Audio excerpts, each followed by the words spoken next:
Oh, good afternoon everybody, and a very warm welcome to WildEarth this afternoon. And I can say that now because it is very warm as opposed to this morning, which was a little bit on the chilly side and a little bit on the wet side, but you can see it's a completely different day today.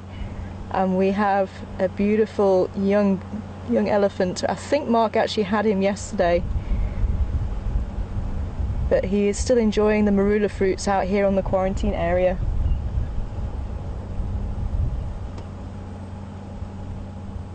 And we were actually parked under that tree watching him under a different tree, and he decided no, he wanted to be under that tree and find the marula fruits there, so he threw a little bit of a tantrum and threw a little stick at us to tell us, no, this is my tree. But we did stand our ground because he is still quite a young lad.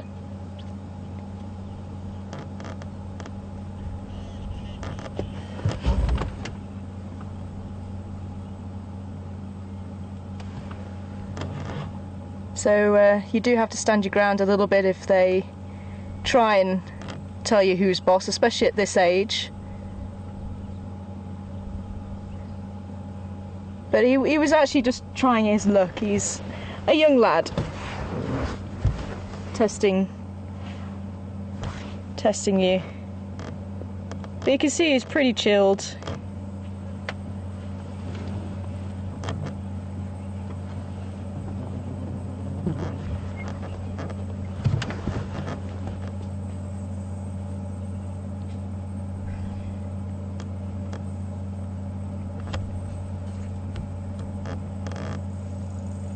Oh, well, I'm very chuffed he actually stuck around for you all, because I didn't think he was going to stay. But hi everybody, and it is great to be back on drive with you this afternoon. My name's Tara, and on camera we have Andrew, and Pete is back in final control.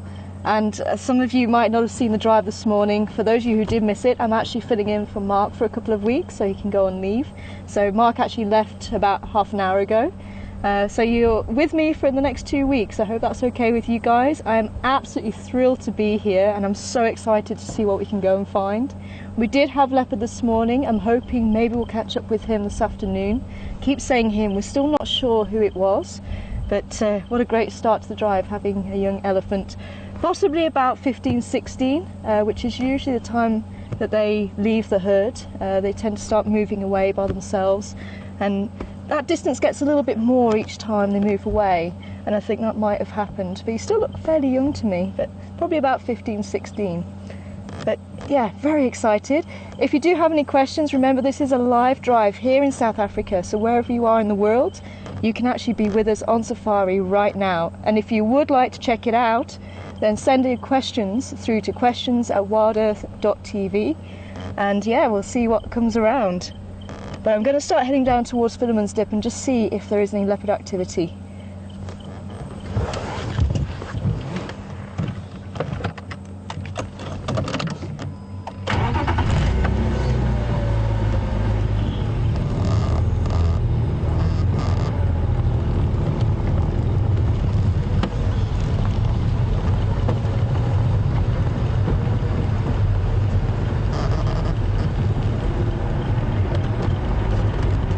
And check that out, completely disappeared. How do you hide an elephant in the bush? Extremely well. You might just be able to see a bit of a rump there. I'm just going to let everybody know that we found an elephant for them this afternoon. Good afternoon all stations. Tara departing on game drive. Hadden and Glavu just at the junction, quarantine and Philemon's Dip.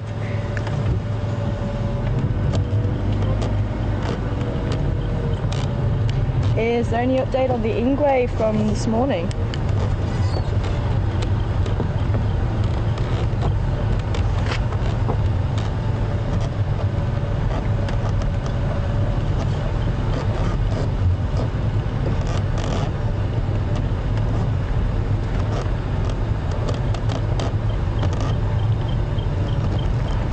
Yeah, I think I'm about level where we left him this morning. Did Ephraim actually get an ID on the Ingwe?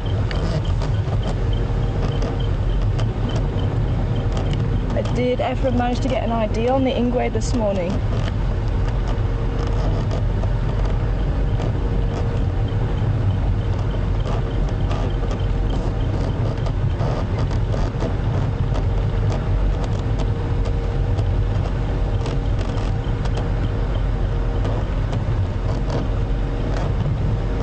Okay, copy. Yeah, we didn't get an idea on it. That's great, thank you. Yeah, it was around this area we left him. Unfortunately, my comms were down this morning, but they're back up now.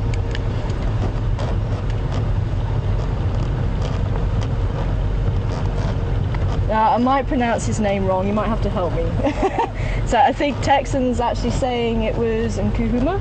No, Kahuma. So he's saying there might have been Kahuma, so I wonder if anyone who was on drive this morning might be able to confirm that as well. Because unfortunately, we spent probably about an hour and a half looking for the leopard. And we must have been right on top of him because we had a lot of vultures.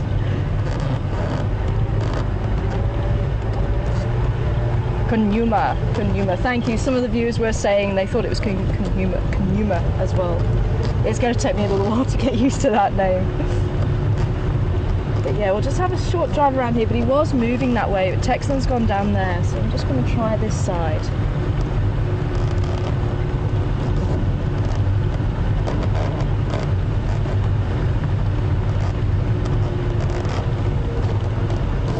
Okay, we're just going to check out where the squeak might be coming from that you might be hearing. Ooh, check who we've got up ahead.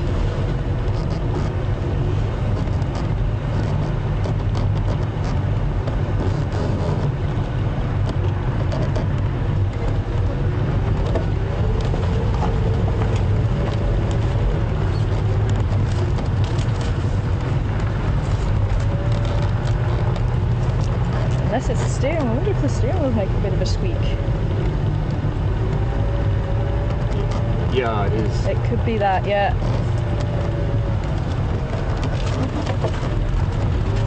Oh, no, not the steering wheel. Okay, well, we'll continue to try and locate it for you. But in the meantime, how's this? The second of the big 5 on drive this afternoon, and what, we're how many minutes into drive already? That's got to be a good start for the day as well. We had the leopard this morning. 7 minutes, how's that? Hello, mister.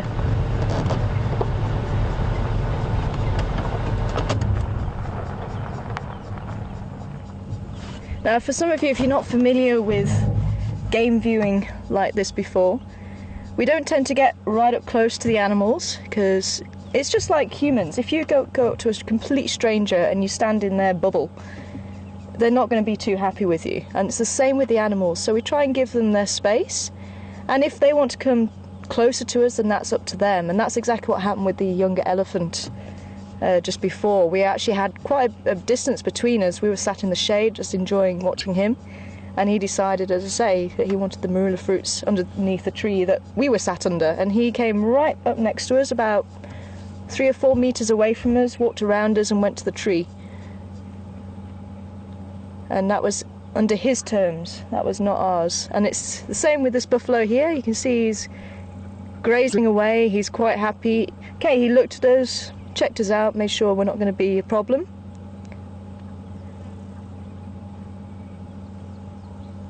And he's now back to what he was doing, which is exactly how we should have animals and how we should leave animals, doing what they want to do.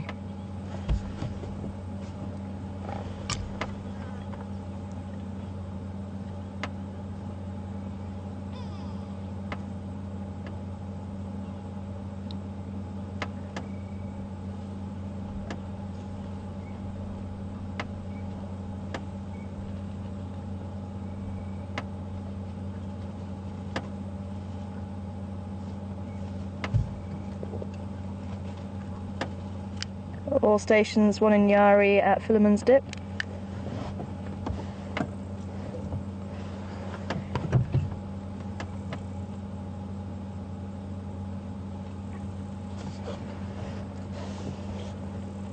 Good afternoon, just updating 1 in Yari at Philemon's Dip.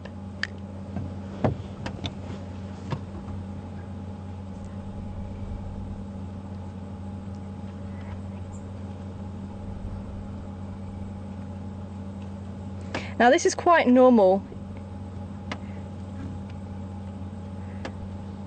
to have one buffalo by himself. You might find there might be a few more in the drainage line either side. I think I'm hearing something. I am hearing some movement in there, so it could be other buffalo, or it could just be him. Because as they get older, they can't keep up with the herd, so they break away, and their teeth have also started wearing down, so they find the harder vegetation a little bit difficult to chew, so they go for the softer vegetation close to the water edges or the drainage lines. So that's why you'll quite often find them there. And you tend to get, or they tend to get the nickname Dugger boys, Dugger meaning mud, because they tend to roll around in the mud to keep themselves cool. And I say during days where it's very hot like this, you often find them wallowing in the mud or in the water, enjoying their retirement.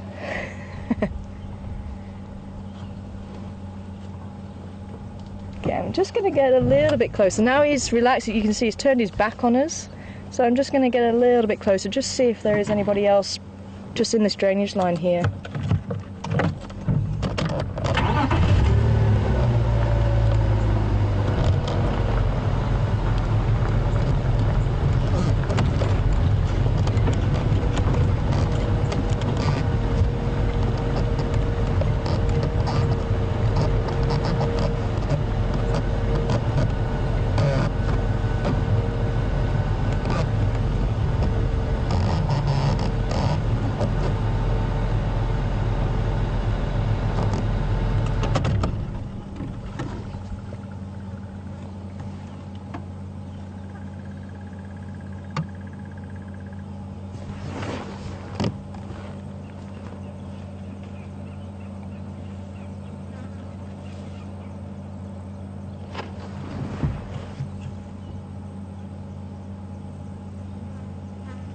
Oh, it's the birds up in the tree, they're fighting. That's what I'm hearing, the rustling.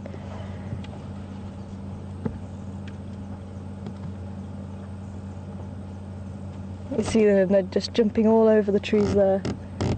Looks like the grey go-away birds. Or the grey lurie as it used to be called. Ah, there they go. Wow, they were being really noisy, hey?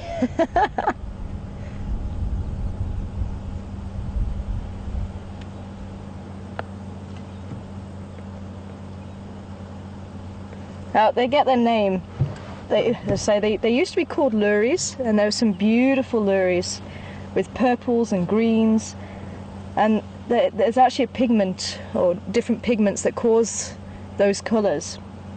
So you get the churacin and churacovidin, and that's why when they did the whole name change of the luries, they decided, no, we'll call them the turacos after these pigments.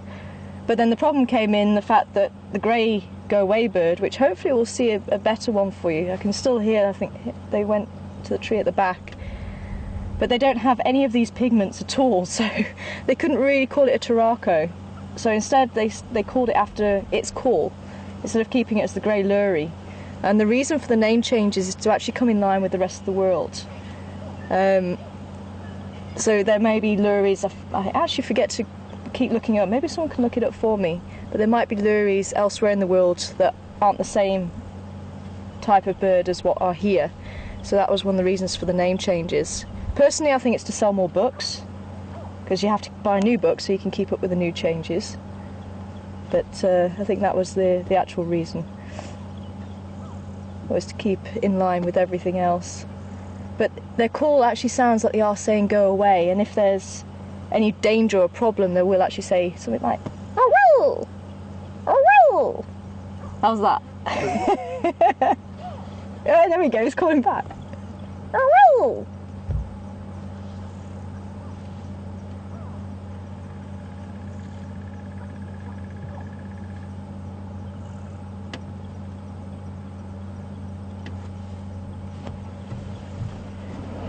but you can see he's really not too phased by us being here at all. There we go. we'll definitely have to see if we can try and find one for you, for those viewers who haven't seen a grey go-away bird before.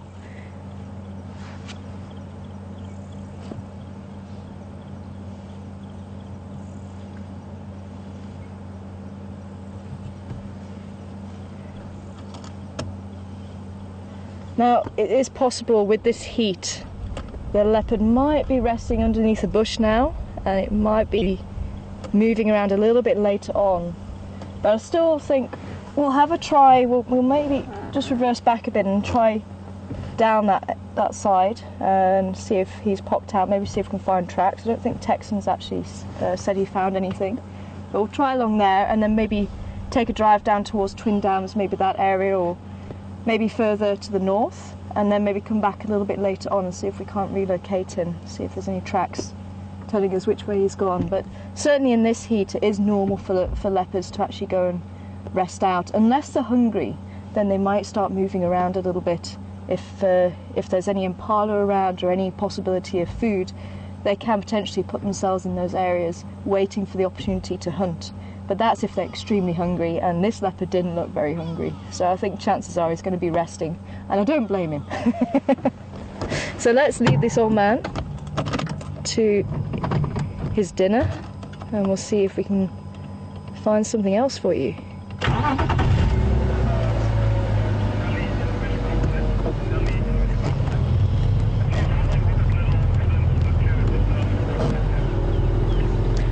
Hello Sally from Wisconsin, good to hear from you. And actually it's probably still going to be in shot. She was asking about this structure here, the wooden structure just on the corner.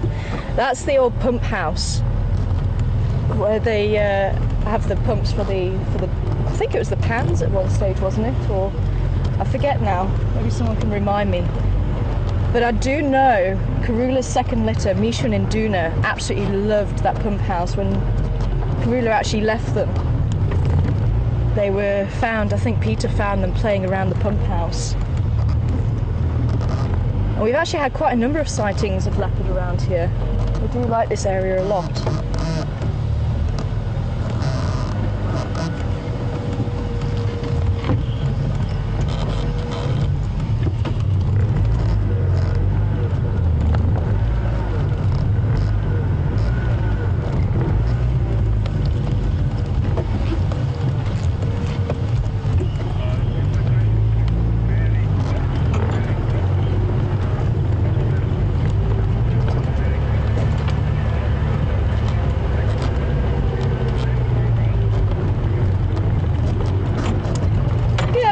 To you, Mary, and welcome on board. It's good to hear you with us. And Mary actually sent her message in via Twitter, so you can also send messages via Twitter.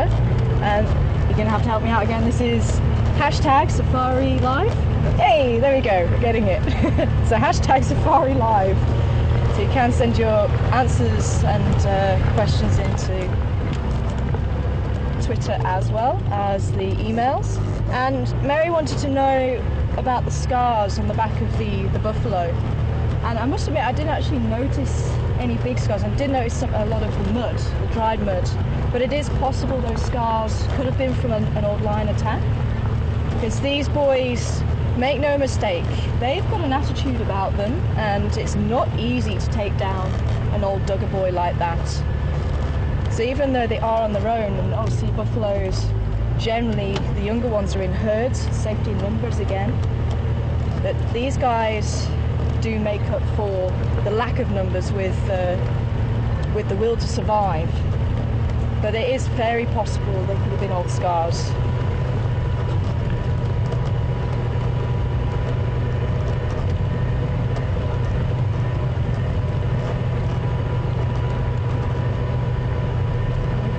Clouds forming, but I think we're good for now. It's amazing how different the day is, hey? Compared to this morning, it just feels like a completely different day. And that is one thing about the weather here in Africa, it can change on a dime. Blue skies and then storm cloud, and then literally 2 minutes later, clear again. It's amazing.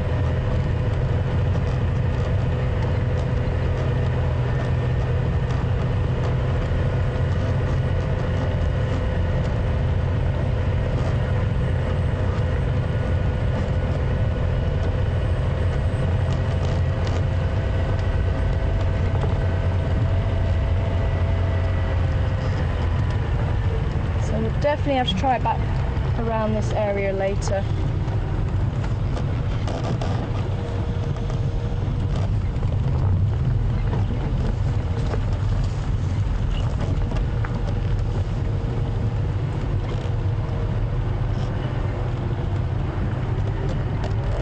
It sounds like we've got quite a few game drives out this afternoon,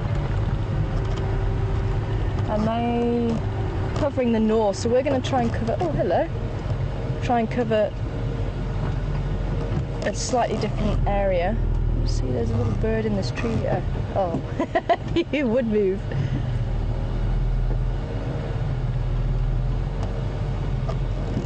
Oh, there he goes. Did you catch him at all? Slightly. Slightly. Like possibly a young buffalo weaver. And that, of course, would be one of the little five. So some of you might be familiar with the big five.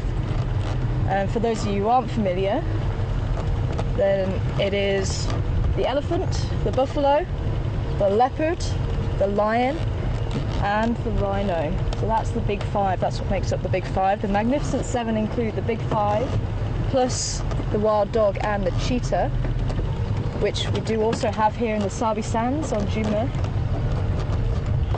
You never know, we might be lucky with a cheetah. That would be fantastic as well. Anything's fantastic, it's the bush. But that would be wonderful. So the little five are the buffalo weaver. Each one takes its name from one of the big five.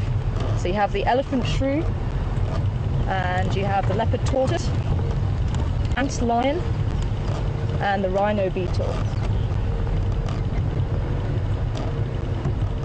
So you can mark the buffalo weaver off as your little five. Ant lion you have. Elephant shrew, we should have one of the species. The toad is probably one of the most common, if I remember rightly. Maybe look up what species we should have here, because it does escape me. The rhino beetle we should get here, and the leopard tortoise we also do get here. We have seen them on a few occasions. And for those of you who don't know me, I used to guide here about 3 years ago for WildEarth, and it just feels like yesterday I was guiding. It was amazing. It's all starting to come back. The roots and the animals. So I'm just so excited to be here. And welcome on board to everybody across the world. I'm sure there's going to be quite a different crowd on board this afternoon with all the time differences. But it's great to be with us here. LiveSafari.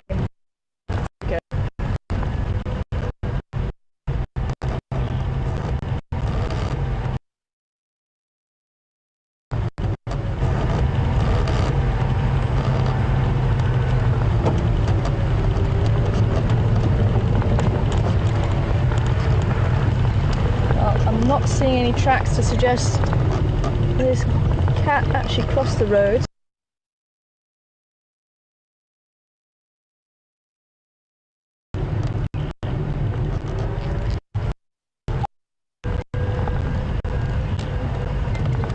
So I think I'm going to check the there. Here's water on such a hot day.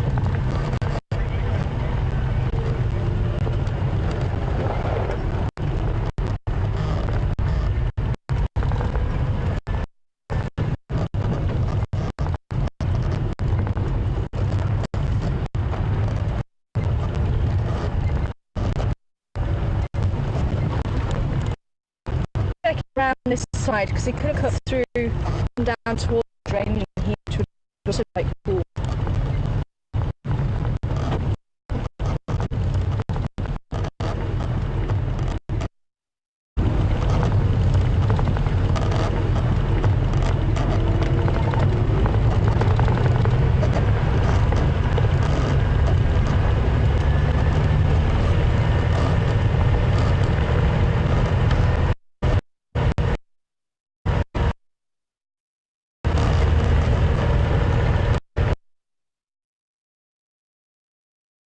So for those of you who weren't on this morning, as I was saying, I was just listening to the game drivers, just suddenly realised, listening to the updates on the game, as I was telling you, a load of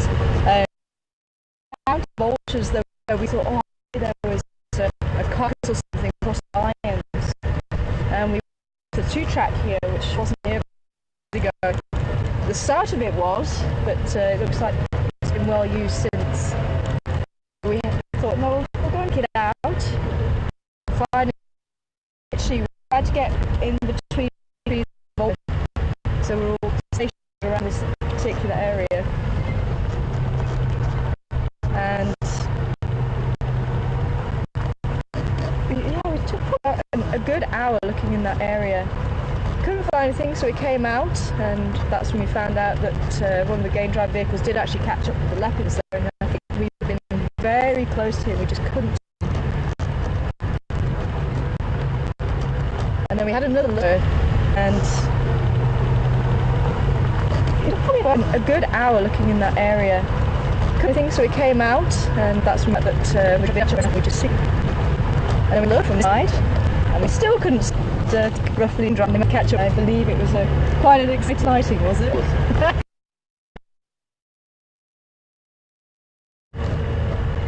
So hopefully we'll have some luck.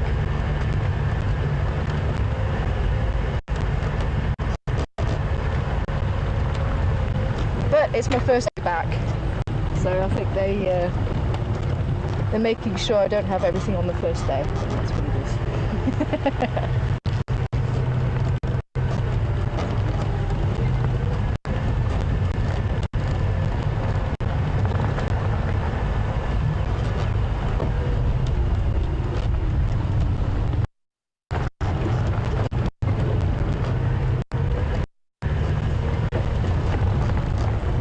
So heading down Twin Dams Road, we're going to try and check out Chan, if there's any activity around there.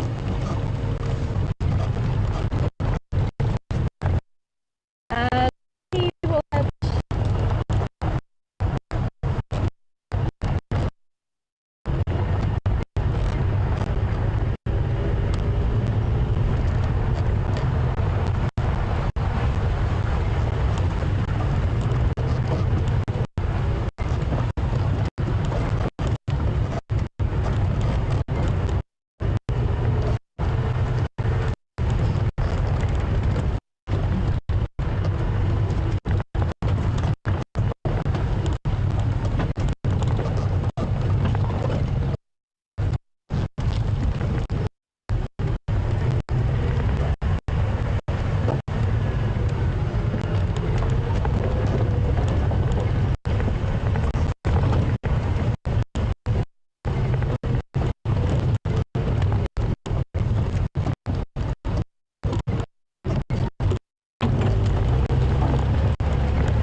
a little bit better here.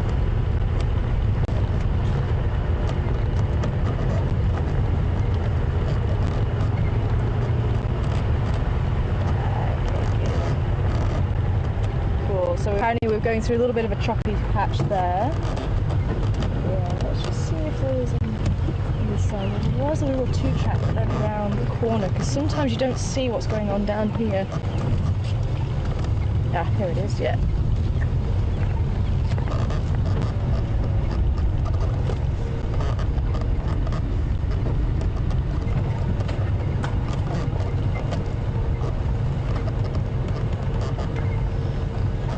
Go.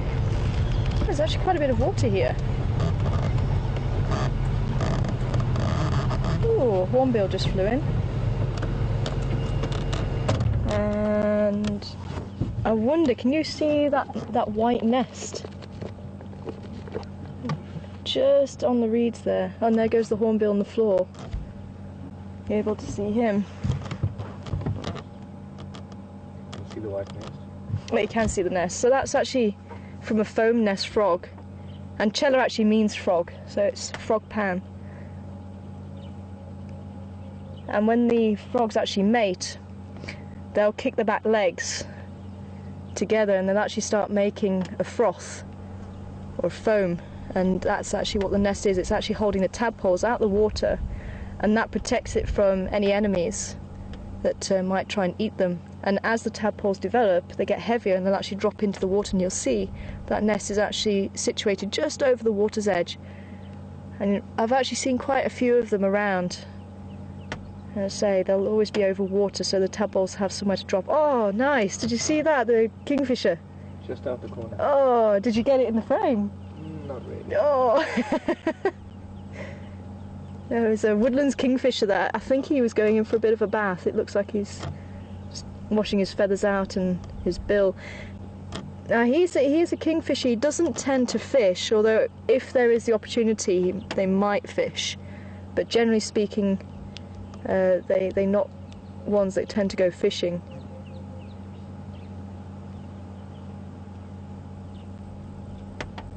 But maybe he was just cooling off. Tend to eat lizards and insects and things like that. Yeah, I think he is. He's just bathing. Did you get him that time? Yeah. Awesome. Oh, there he is. See that electric blue? Beautiful. Oh, and I think the hornbills are wanting a piece of the action now. They want to be on camera.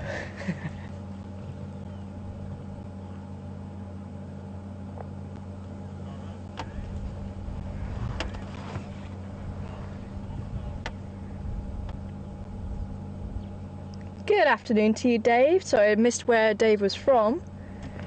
But welcome on board on this beautiful sunny afternoon here in South Africa.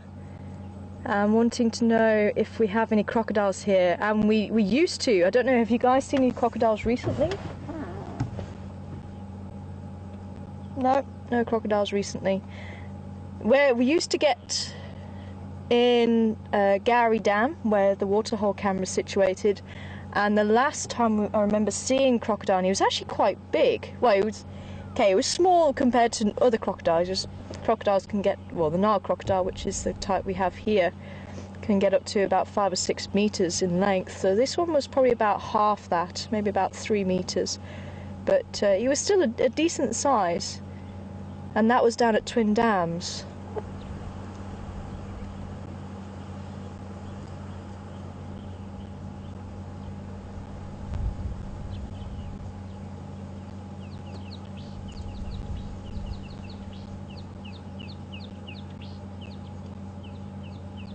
Were we able to get the hornbill, or were they just a little bit too far away?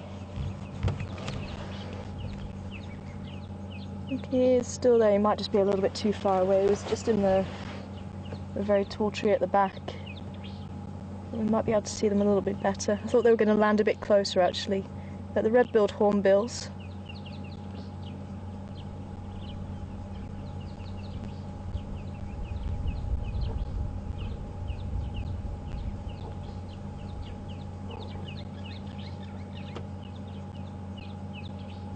And here comes the woodlands kingfisher again.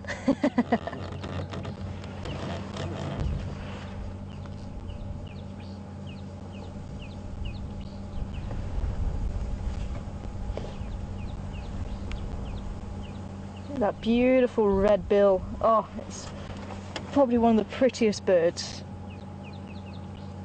I say that electric blue is just, oh, you just see a flash of it and you just know instantly it's the woodlands kingfisher. And that's the bird that you may have heard quite a lot during the course of the day if you've been on the waterhole camera, going chip chirr, chip chirr.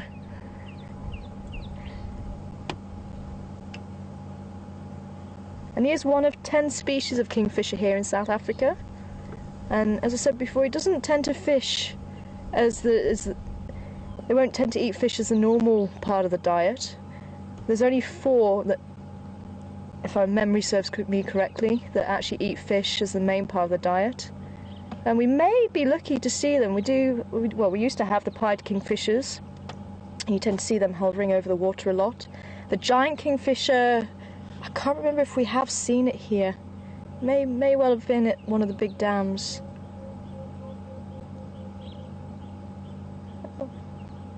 It looks like he has flown off. But I do think he was actually bathing, because he was, say, washing out his feathers, and he wasn't going back to the branch with anything in his bill. Cool. Alrighty. Well, we'll see if we can try and find a hornbill and a grey go-away bird a little bit closer for you guys this afternoon. For those of you who haven't seen it before. Maybe for those of you who have seen it before and you enjoy those birds.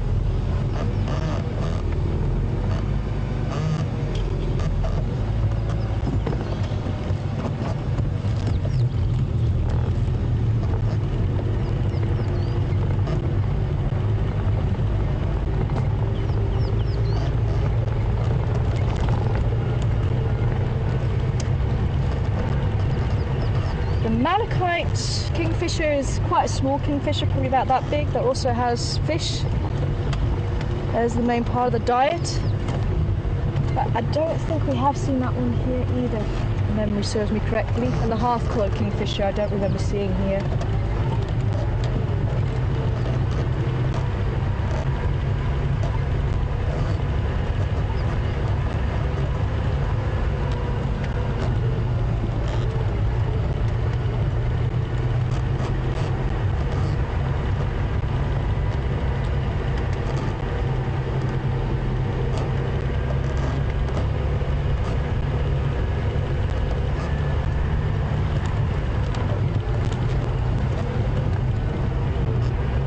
A little dove.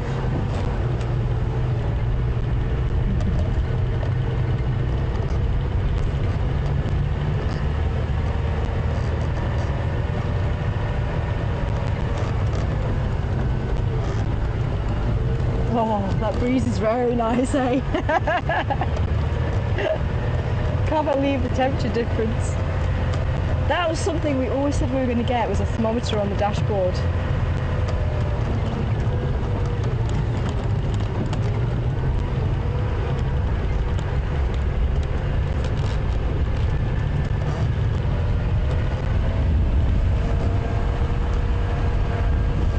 Okay, go along Vulture's Nest or moving back towards Buffer's Hut Dam and just see if there's anything that side. That's quite a large dam.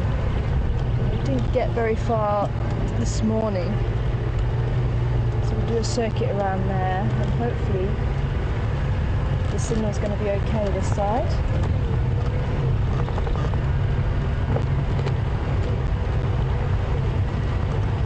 So we're going to go into the drainage line, which they say on hot days is another refuge for the animals. We're just checking underneath any of the bushes, maybe someone's going to be lying up. Waiting for the heat just to subside a little bit.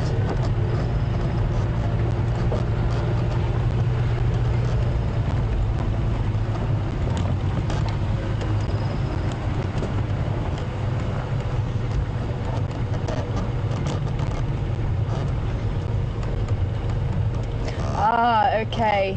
Apparently there may be a power issue to the Gowrie camera at the Gowrie Dam camera at the moment, but the lodge is looking into it, so hopefully it'll be back online very shortly.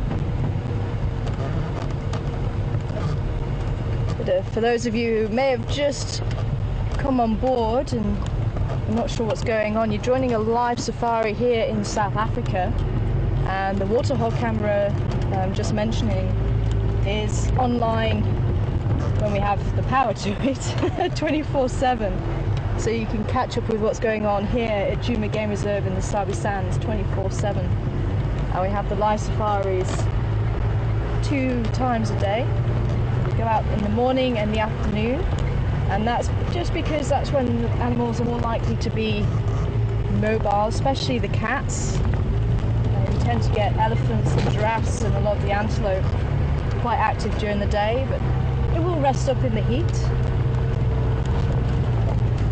They do start to become active, so I'm hoping that we're going to be lucky today. We've already had quite a good start this afternoon with an elephant and a buffalo. Okay, so we're going to take Vulture's Nest, and there used to be a tree around here with a Vulture's Nest in it, which is what the road is named after. And I'm pretty sure that tree is no longer there. Or was it that tree there? But it doesn't look like there's a nest in there. I wonder if that went in this cyclone. This is changing slightly. This has changed. The cyclone actually changed the face of the whole Milwaukee River, which is riverbed, which is just what we went through now.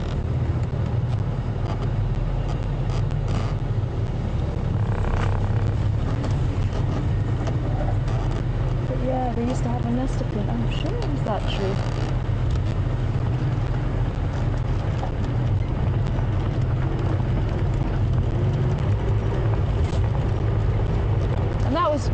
Quite exciting to see how the chick was developing. I see it popping its head up every so often.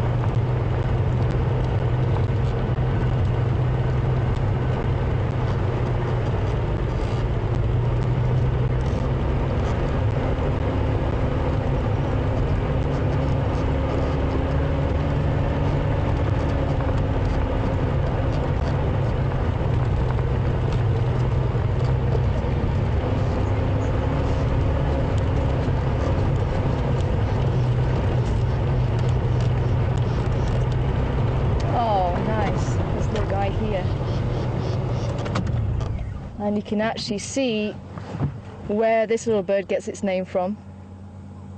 See if anyone wants to ID it for us this afternoon. But that's probably one of the best profiles you're ever going to get of this bird. It's a dead giveaway, that tail. And that's probably one of my favourite birds. They're very, very cheeky. I think he went into that tree. I don't think we're going to get a nice view of it again. But they actually mimic. They're very, very good mimics of other birds. And one of their favourite calls, or seems to be one of the favourite calls, is the pearl-spotted owlet. But they also mimic, and I wonder if you ever experienced this while you were following meerkats. And they would actually mimic the alarm call of the meerkat. So if the meerkats found anything, now we don't have meerkats here, they're further west, but where this bird and the meerkats overlap, they'll mimic the alarm call so that if the meerkats have anything that they're eating, they give the alarm call so the meerkats scatter, leaving the food so this bird can fly down, pick it up and get a free meal. Did you ever experience that? Yeah. Fantastic. So if you do have any answers, send them through to questions@wildearth.tv or on Twitter, #SafariLive. Let's see who comes back with the right answer for that little bird, one of my favourites. Oh, nice. Are you going to land? Yes, you are. Very cool.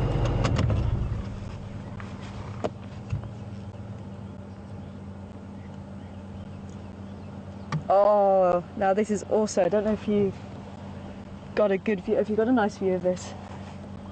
Average. I wonder if I can get a little bit closer.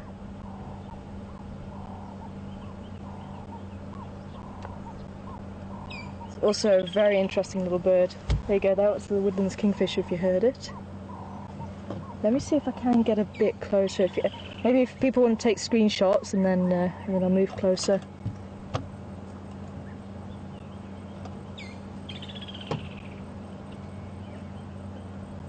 Okay.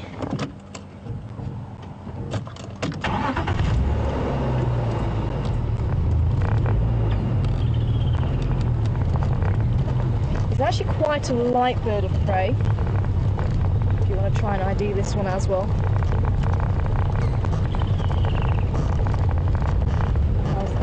Don't go, don't go! No! Oh! Oh, there's another bird. Maybe he's actually being chased by that bird. Another one that just flew off from this torchwood here.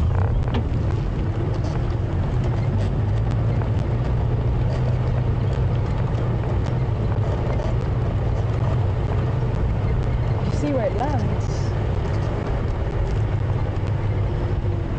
Raisa! Welcome on board. Joe. Virginia, Tom, Scott, all with the correct answer. It was a fork-tailed drongo. Well done, and welcome on board to all of you. Great to hear from you. Fork-tailed drongo. Say that fork in the tail, very characteristic.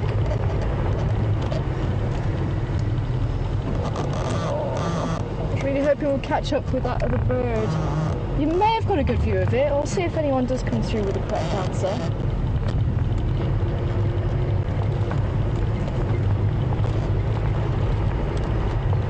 Oh! That's a bird. That was a bit quick though. Looks like we're having a birding afternoon for half an hour at least. I did hear, actually, the fish eagles calling just before we went out on drive. Very nice to hear.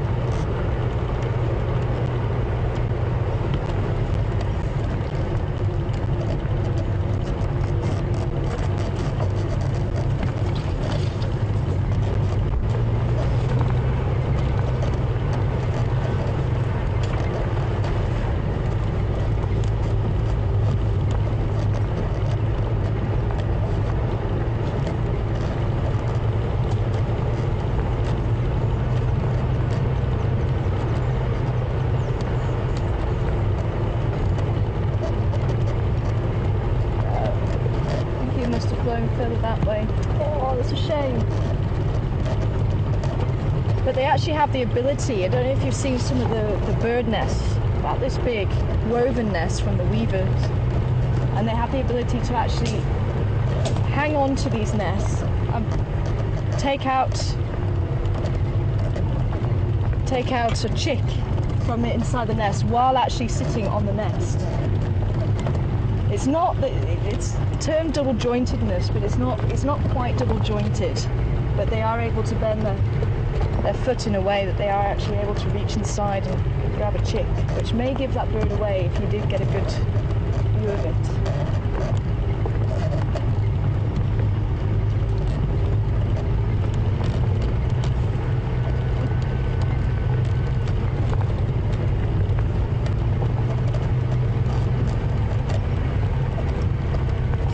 Have an idea on that bird of prey, questions at wildearth.tv or hashtag safari now, give your answers.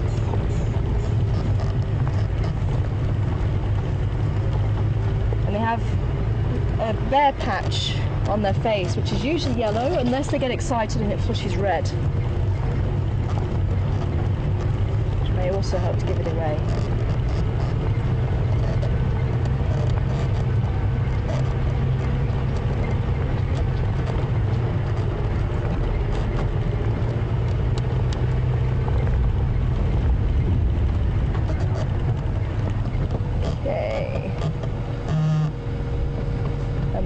I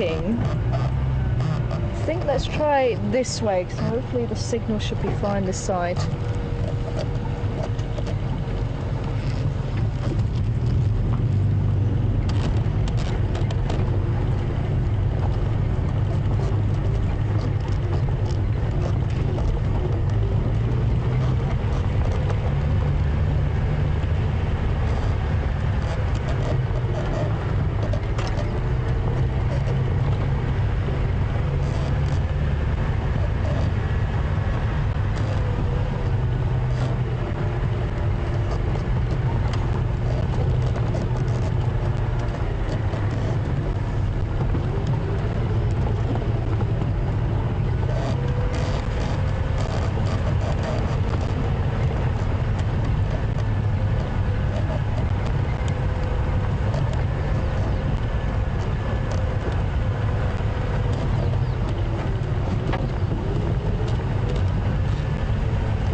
Donald and Joan, done. It was the African Harrier Hawk, or Gymnogene is its old name. I prefer Gymnogene. Just off the tongue nicely. Its new name is the African Harrier Hawk, that word we were looking at. Did we get a good view of it? Was it a nice view? Oh, good. Otherwise I might be able to show. But that was the bird of prey. But unfortunately I got a little bit too close and decided. Although there was actually another bird of prey quite like to get a good look at, but it could be actually like that. He looked like he was going to stay when I stopped. But it was still quite a distance.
Might have been a bit choppy back there.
Apparently quite a few people on Twitter are hoping we'll see a honey badger this afternoon. That would be fantastic. We were talking about honey badgers this morning actually. Have you ever seen a honey badger? You have? Yeah, they tend to be a nocturnal creature. So I think we do have maybe 15-20 minutes as it's getting dusk. But I have seen honey badger quite often during the day when it's been overcast. So this morning is the type of day when it's more overcast and dry rather than misty. So there is a possibility you might see one during the day.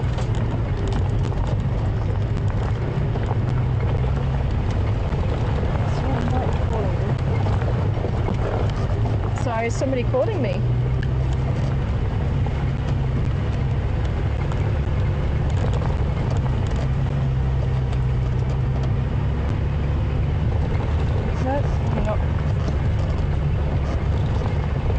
That's something I'm trying to get used to, is hearing all the different voices again. I've got voices in my head and in my ear.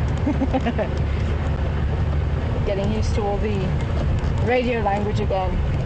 It's, for those of you, oh hello. We have an animal, not quite a honey badger.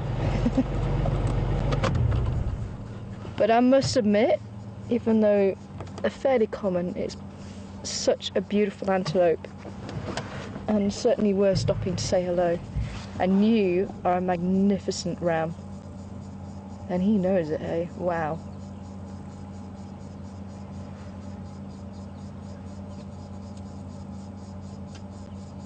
He is beautiful. Now, as we go into the next couple of months, the necks are going to start thickening up and the males are going to start displaying for territory. Very easy for those of you who don't know how to tell the difference. They have horns, the females don't.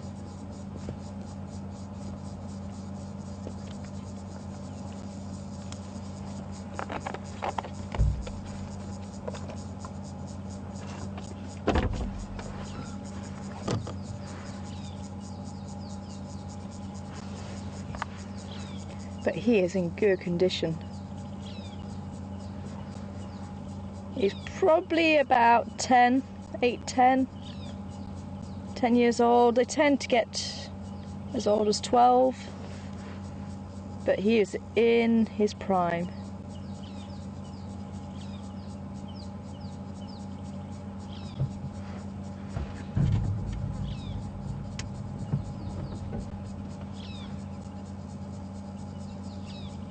Now when they do start holding a territory, it's usually around March, April, May time. They will not allow any other males in that area and they will fiercely defend that area. But at the moment, they will get on with males and you may see bachelor groups. And again, that's going to be safety in numbers to make sure that they're not going to be taken out by predators. Now he keeps looking over there. I'm not sure what he's looking at, but you can see he's carrying on browsing. So whatever it is that keeps catching his attention is, at this stage, not a problem. With him being on his own, there may be others behind the bushes, but it looks like he could be on his own. Hello, you're going to go and check it out. Now look at that posture. You see, it could even be there's another male around, and let's say if he's starting to gear up for that territorial displaying, they can start this time of year, but they'll only start mating around the March, April, May time.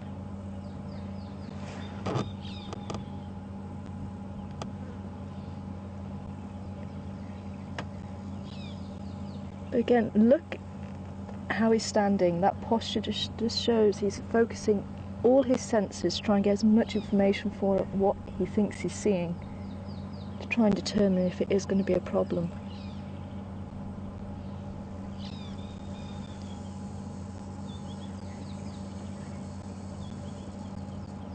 See, the ears are focused, the nose is focused, the eyes.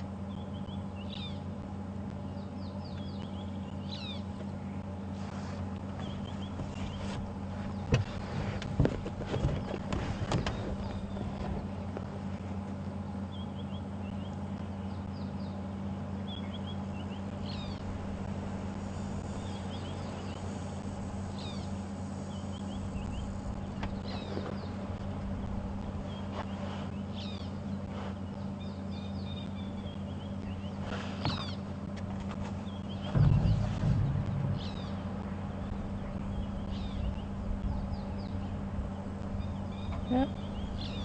He's certainly very alert, but you can see he's now changing, but the wind's actually just changed direction. He's just changed where he's looking.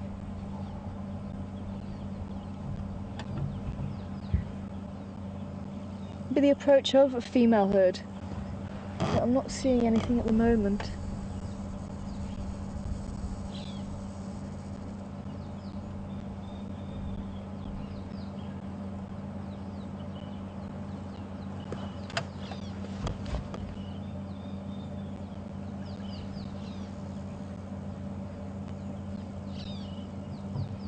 But with him being on his own, I wouldn't be surprised if he is starting that territorial behaviour. As I say, I wouldn't be surprised if there is another male there rather than a predator at this stage, because we're not getting an alarm call to back up if there is a predator there. Quite interesting. I don't know if you can scan to the bird just above him. The magpie shrike has just flown in as well.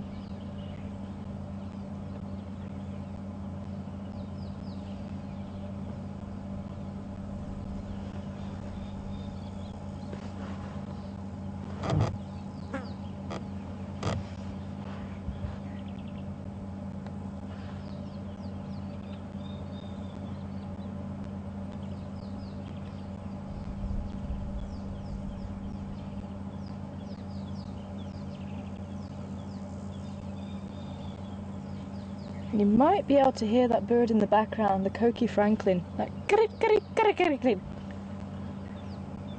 probably not one of the best impressions of it, but you might be able to pick it out.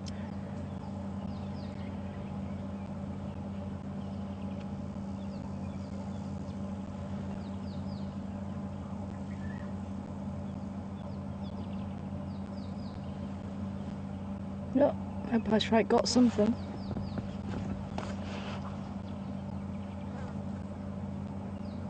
Nope.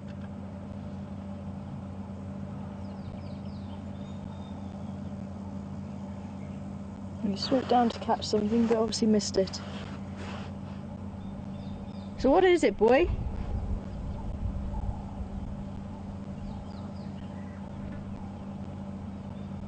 I'm just going to try and roll back and just see if we can't get a different view. Just see if we can maybe see what he's looking at. But one thing about impala, and especially in areas where there's a lot of predators, they are quite skittish. I've seen them jump at their own shadow. There you go, look, he's actually relaxed. He's walking away, but he's going back to browsing. So, yeah, whatever it is not a threat. But I'm going to roll back anyway, maybe see if we can see what it was that he was looking at. But looking at that behaviour, I would say it probably was another impala. Let's just see.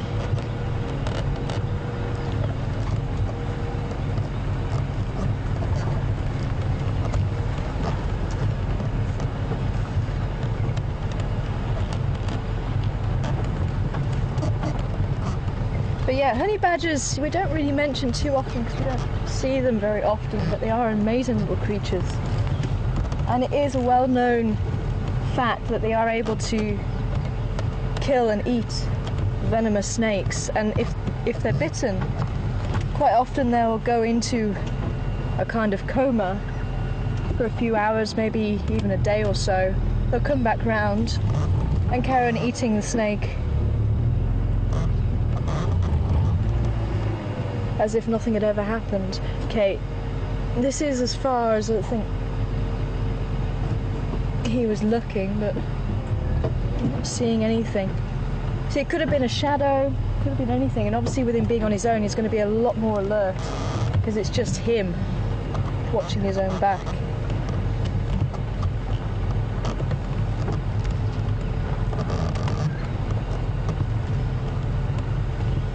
Let's say they have got pretty good eyesight.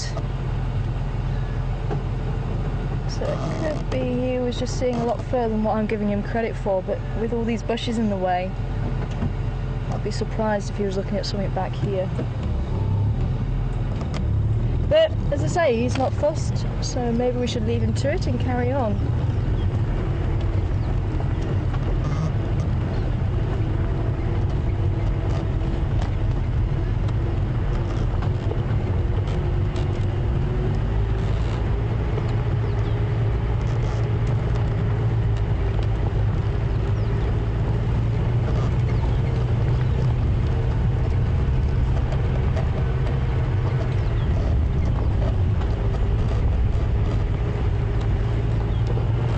Actually, I have had quite an interesting run-in with a honey badger, and they are renowned for being quite aggressive little creatures, and they do tend to stand the ground, and they're quite small. They're probably about that sort of height and about that sort of length, so they're not a big animal, but they can actually chase lions up a tree. They're that aggressive. And I remember where I was working in the Waterberg, they would actually come and raid the bins. We had quite big wheelie bins, and they are excellent climbers. And there was 2 or 3 that were actually raiding the bin, and I hadn't seen a honey badger properly. So we said, no, let's go and have a look at the honey badgers. So we went, and we stood there, and one actually started walking towards us, and me and the colleague who I was with kind of just looked at each other and thought, this was probably not the brightest idea we ever had. And the honey badger stopped probably about 2 meters in front of us. He was just sauntering up to us. But we did wonder you know, what our plan was if he did decide he was going to charge at us.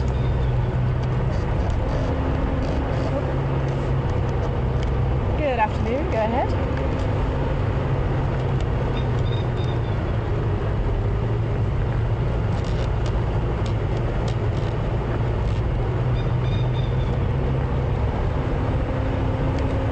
Luton so far, I'm actually heading up towards Buffelshoek Dam, and then I'll head back in probably about half an hour or so once it starts cooling off a bit and have another search.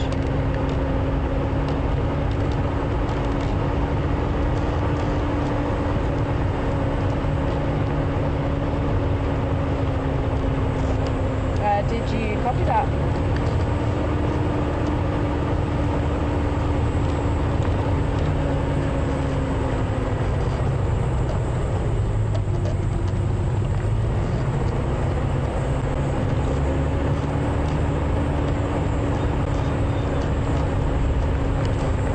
Planes come in.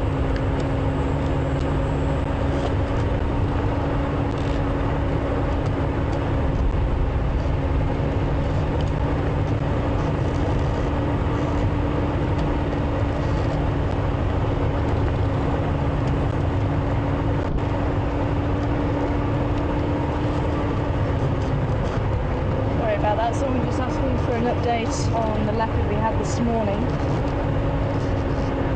Halfway through the conversation, I think it's gone dead. I'll see if I can try and get in touch with him again, maybe when we get into a better signal area with the radio. But yeah, luckily the honey badger just looked at us when he was about 2 meters away and decided, nah, you guys are okay, I don't need to do anything, and trundled off to where the bin was and joined probably his family members. Which, to our relief, as I say, I don't know what we would have done if that hadn't happened. But we were so excited, you kind of don't think about things like that until you're in that situation.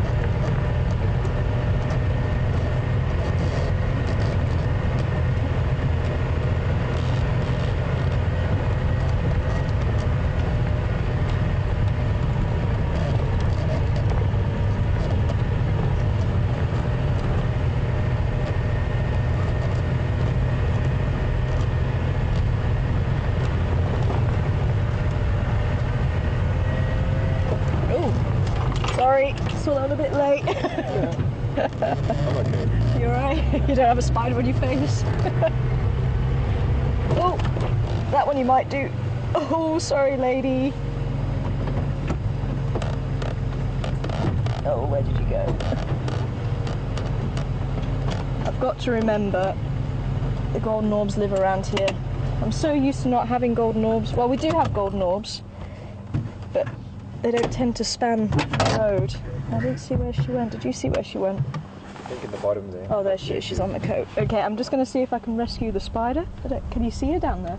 It's on the coat. She's quite a nice size. Oh, no, she's on the door there. Oh, she's climbing up. Yeah.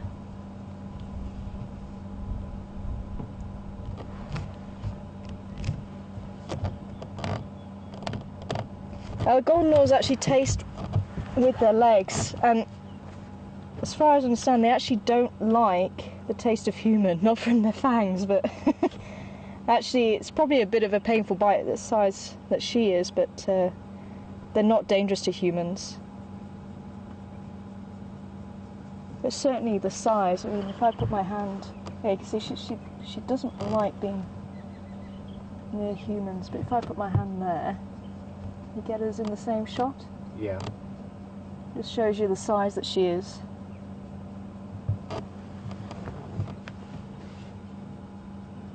She is beautiful, and I'm so sorry I ran through your web, lady. I'm very sorry. Totally didn't see you. But actually, maybe you could, can you see the yellow? Which is where they get their name from, the golden orb. You might be able to see it quite nicely. And quite often as they get older, they don't tend to spin as big a web, they'll spin maybe half an orb. So you can tell how old they are. Well, you won't be able to put it in months, but certainly you can see if it's a young female or an old female, but certainly by the size of this one, she's quite an old female. But they only tend to last a year, maybe a couple of years at most. But if she rests, yeah, go and rest on my coat and I'll see if I can put you back out, lady.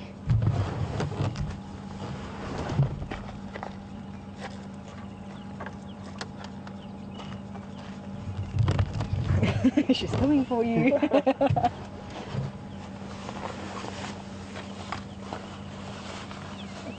Climb on there again, look.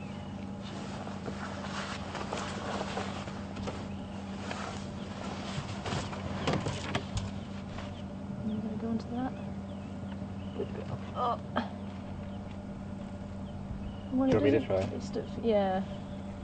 See if we can't get her on there. Oh, well done. Watch out. There she is, yeah.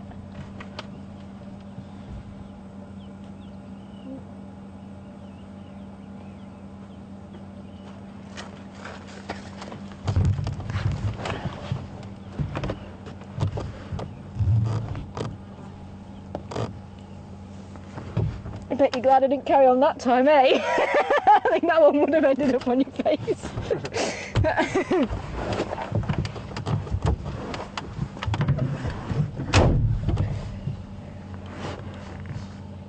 But yeah, did you get the orb there, the web? The yellow, yeah. Yeah, it's stunning. I just didn't see it in time, unfortunately. They're extremely strong. And actually, if the spider was the same size as a human, obviously the web would be huge. But apparently, it would have the capability of stopping a Boeing 747 in flight if you actually scaled it up, which is quite amazing. And I've never tried it, but apparently if you take 20 strands and you can try and lift up, I think it's 20 litres, or a big one of those big hammers that you use for knocking in stakes and stuff. It's extremely strong. And I think they actually have made bulletproof vests with the silk now. I know when I was first training it was kind of in the pipeline, but I think they have actually done it now. Lightweight bulletproof vests.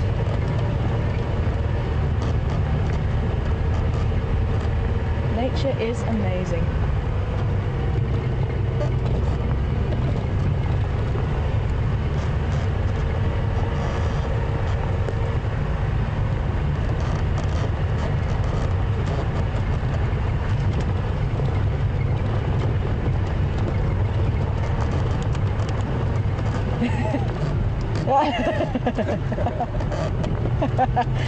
Apparently there's quite a mixed view there about the spiders.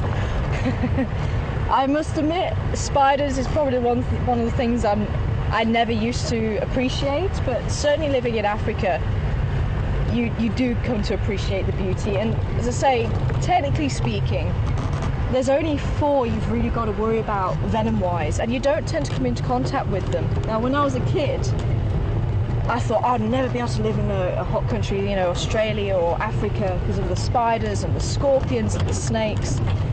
But actually, once you learn about them and learn, you know, they're not out to get you, and they're more likely to move away from you, and you actually come to realise, you know, there is a lot of truth in that, then actually you can start appreciating the beauty of these creatures. And as I say, yeah,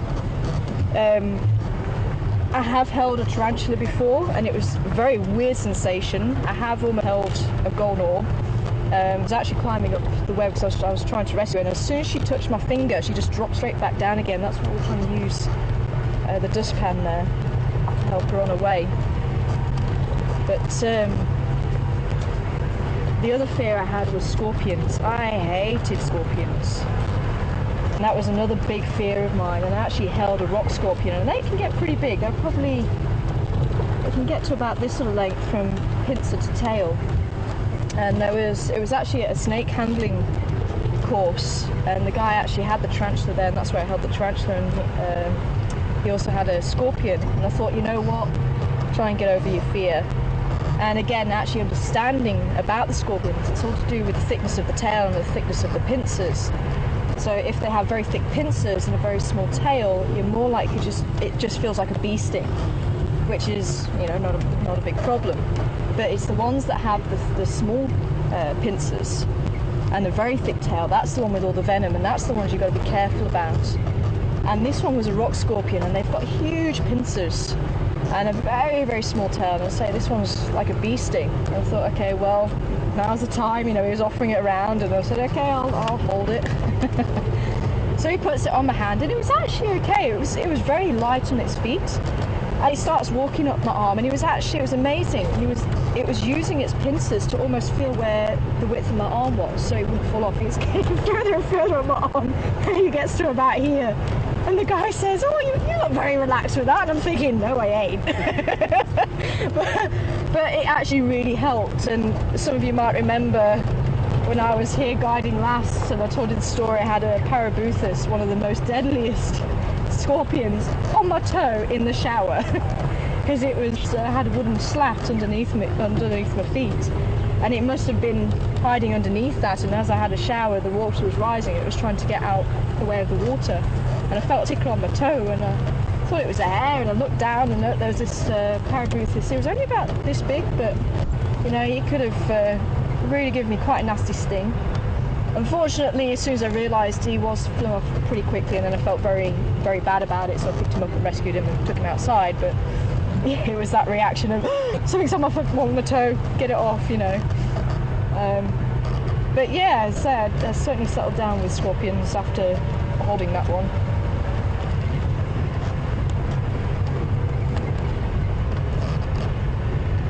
But yeah, fears. And snakes, a lot of people don't like snakes, and again, they're beautiful creatures. And again, the analogy I always use, for those of you who haven't heard it, if you think about being in a room and you've got no other way to protect you except a knife, and somebody's coming for you, and you know that person is going to kill you, they have whatever it is in their hand, and they're going to come for you, what do you do? Are you going to stand there and let them, or are you going to try and do something about it? And you're probably going to use that knife to protect yourself. The snake doesn't have anything to protect itself except its teeth, and it will go through, hello, beautiful boy, but it will go through the motions to try and stop you from getting any closer. That's why a puff adder will puff up, that's why a cobra will open its hood and try, and there's beautiful girls next to us as well to the left.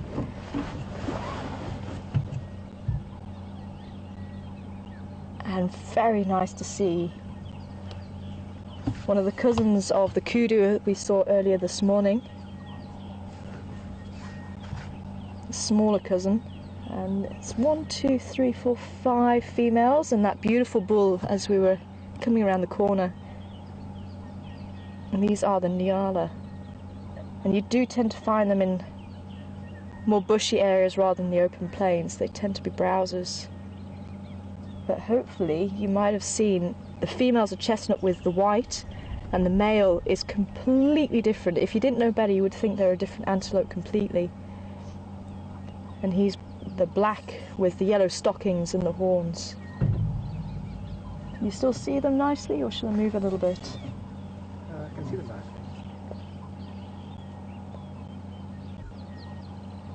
Now you may have glimpsed the horns on the male. They've got a slight turn in the horn, so he's part of the spiral-horned antelope, just like the kudu and the bushbuck as well, which also likes this particular habitat. And again, the bushbuck are closer in size to the smaller females there. And one of these antelope people tend to get a bit mixed up with. So the kudu are actually the largest, but you don't really tend to get a good size. Oh, there's a female right in front of us crossing the road. Beautiful. The sun just bouncing off her back there, looking quite golden.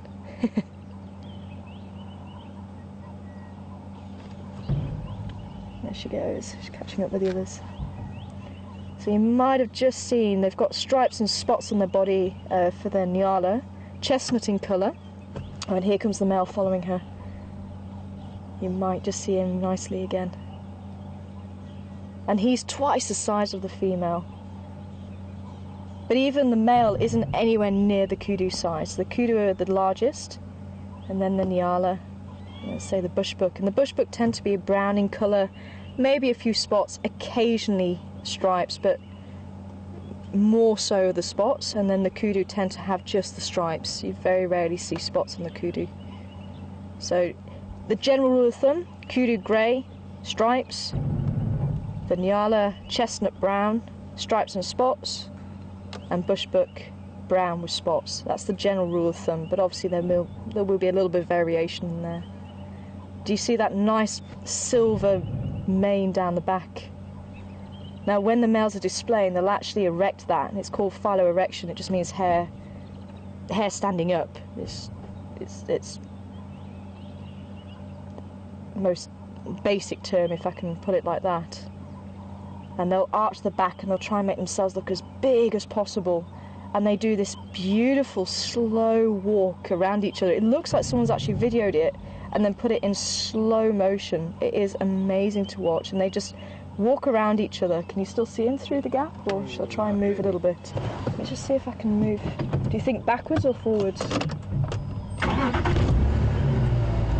to be hard to say. Well, let's try backwards. There. You see through that gap, or not really? A little bit forward. A little bit more? Okay, stop it. Oh, I think he was looking over his shoulder. But in terms of territorial display, it's probably one of my favourites. Oh, sorry, not territorial. They're not territorial, but mating rights to the females. So that's one of the other characteristics of the spiral horned antelope. They're not territorial.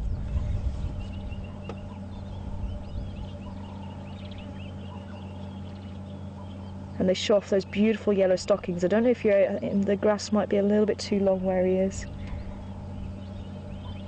Yeah, he's just moved out of frame now. Yeah, okay, we'll see. I'll just drive a little bit forward, maybe we'll catch up with him again.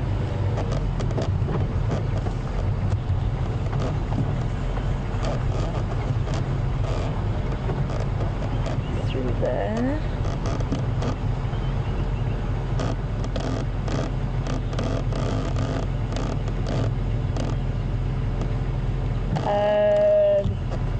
Didn't speak about white storks, but if there is a question about white storks, we can see if we can answer it.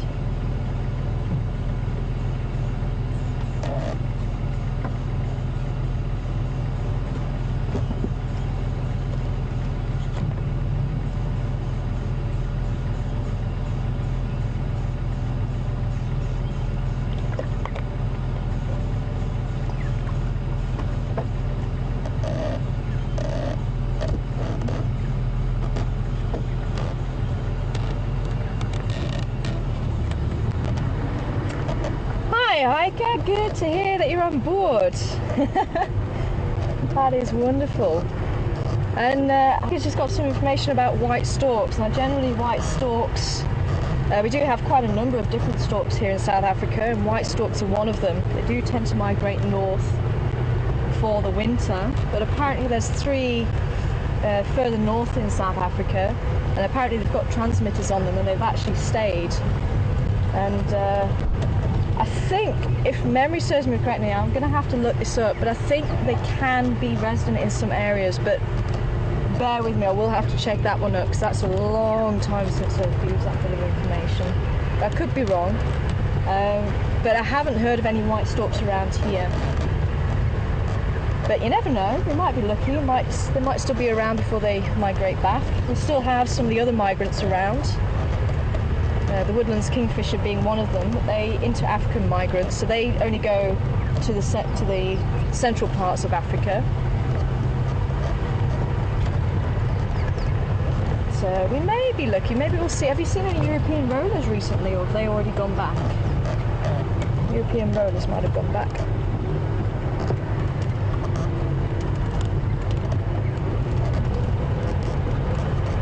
Okay, go ahead.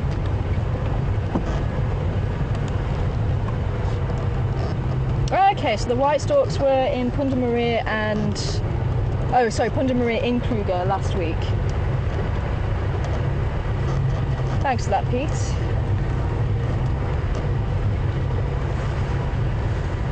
Yeah, maybe someone can check up that for me. Or when we stop, I'll have a quick check in the bird book.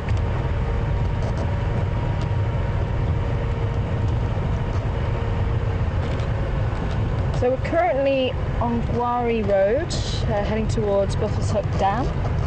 See if there's any action around there, and then we're going to start making our way back towards the quarantine area and just see if maybe we're lucky with the leopard that side. But it is still pretty hot, so it may come out.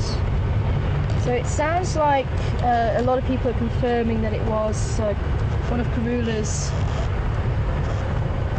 male cubs from her last litter. I think they're coming up for about 2 years old now, I believe. Ganuma, is that right? Ganuma. So just taking a little while to get that name into my head. And the quarantine male, they're brothers. And they make up the 4th litter of Karula. And it's quite interesting. She had 2 cubs who were female, and then she had cubs who were male, and then 2 cubs, 1 male, 1 female, and then these 2 cubs, 2 males. And Karula obviously being the queen of Juma, the leopard who has given us so many hours and so much of an insight in leopard behaviour over the last few years of WildEarth. And she really ignited quite a passion for leopards for me. And one of my favourite pastimes was actually just sitting and watching her and her family, and actually seeing the interactions between her and her family. And if you read the book, leopards are not supposed to interact with each other. Once the male's mated, they're supposed to leave, and the female is supposed to rear the young, and then they're supposed to leave and not really interact. But really, I think with all the game view that's happened in the last decade or so, it is starting to become clear that leopards are a little bit more sociable than what we give credit for, and certainly here in the sands, that is certainly the case. And that's Nyala Road North coming in there. For those of you who know, I'm still just trying to reorientate myself on the roads. I do remember the roads, it's just the name. I do have the map, and the RC was very kind enough to send me the map through, so thank you very much, RC, if you're watching. But it is starting to come back, which is fantastic. But for those of you who don't know what I've been doing, for the last 3 years I've been studying leopards over in a little town called Leidenburg. It's actually about 35 km outside of Leidenburg. A very, very different habitat to this and terrain, very mountainous. The altitude's very different. The altitude is here, I think it's the low hundreds, whereas where I am, my base camp is about 1,100 meters, and the walk that I do every other Friday, we reach altitudes of about 1,600, 1,700, and as I say, very different habitat. We have grasslands on top of the mountain and savanna in the valleys. And I'm studying leopards with cameras and tracking the spoor as well. And some of you might have remembered when I was here on WildEarth 3 years ago, having those special interactions with Karula and her cubs, Shavinzi and Shavambalana, her 3rd litter, and her 3-year-old son, Induna, and the father of those cubs, Yambidi Ordan. And we actually had interactions between all of them. Karula wasn't there for one of those interactions. So we had the father, the 3-year-old son, and the 2-year-old cubs all together interacting. It was just incredible. And if you read the literature, that's not supposed to happen. I think there was one quote in a book, I think 2013, which said that males may interact with cubs occasionally, but this wasn't occasionally. He was interacting on a fairly regular basis, and he also was left babysitting on occasion as well. Some of you might remember I took a picture of Karula and the 2 cubs and Yambili Ordan, and I managed to write a paper, and I've actually got it here. Maybe I can show you that picture. Just quickly show you. You might remember this picture here. For those of you who were lucky enough to join me on that drive that morning, we actually heard the leopards calling in the drainage line. I was so excited. I said, no, let's go and see if they're around Gallagher Shortcut, and there they were in the middle of the road. So this was Karula here, Yambili Ordan. Okay, it was pulling a bit of a face there, but I think that was because of hers. And then this was Shivambalana and Shivinzi here. And I was actually asked if they could use this picture on the front of the journal. So this paper was published, and I'm so excited because this is the first time in academic literature that it's actually been recorded, and I thought it was just so unique, and I really wanted to get our story out there, and the fact that there were so many people who witnessed it. And I'm so proud to say that we actually got this paper published, and all of you who were on that drive were a part of it. So quite amazing, hey? And the journal was actually the African Journal of Ecology, if anybody wants to look it up. Here you go. Our Queen of Juma. Now, in the academic literature forever. I think that was very, very fitting for Our Lady.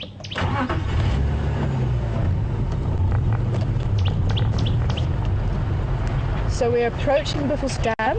Let's see if anybody's around here. It's been very cool for some years.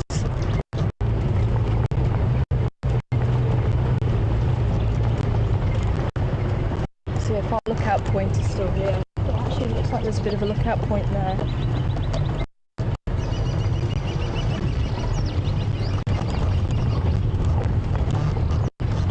Oh, we have somebody.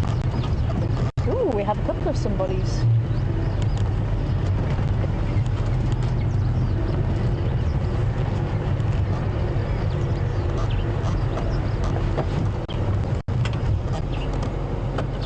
Very, very cool. The first hippo since I've been back.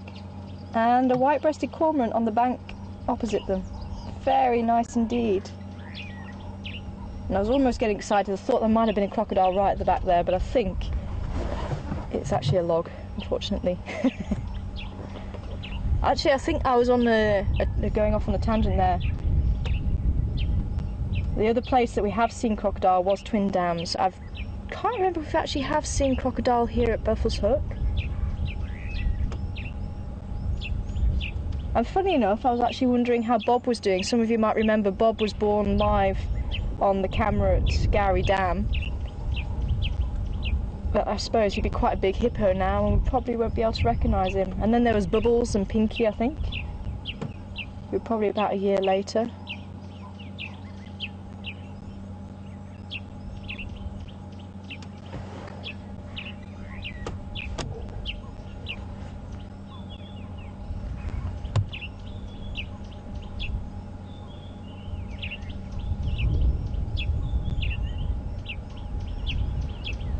Now, if someone tells hippos never leave the water when it's hot and sunny like this, you can tell them that they're lying. Because I have actually seen, and I'm sure a lot of you that have viewed the Gowrie camera have sometimes seen them out sunbathing, very occasionally. It doesn't happen very often. They do tend to take refuge in the water this time of year to get away from the heat, because the skin is actually quite sensitive. But they do come out to sunbathe every so often now as well.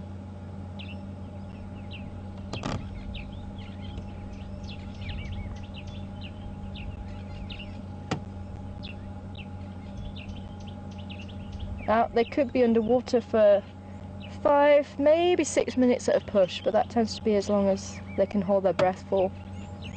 Now, if they're sleeping underwater, all you'll see is the 2 little nostrils, and it's almost like a reflex, and they just lift their head, nostrils out, close them, and come back underwater again.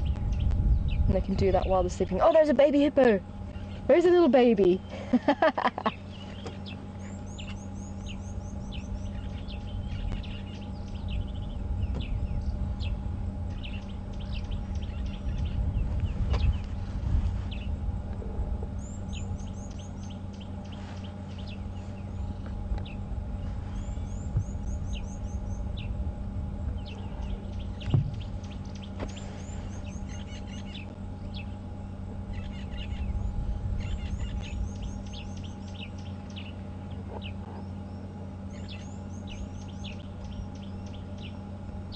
Was I imagining it? Was there a baby?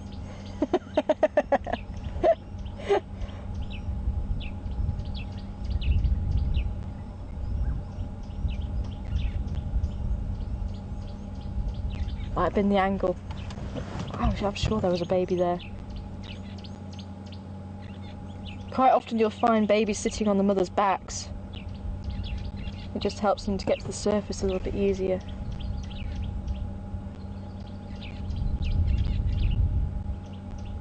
Oh, there's just two nostrils, someone's sleeping there.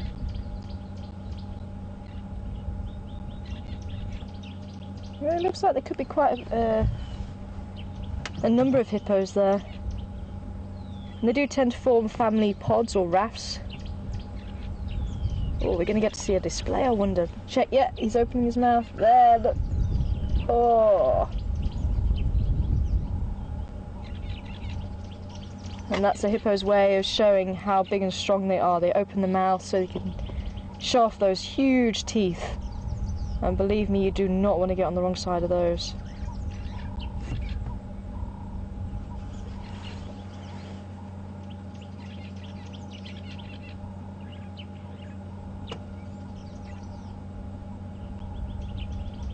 Yep, apart from the hippos, it's a little bit quiet around here.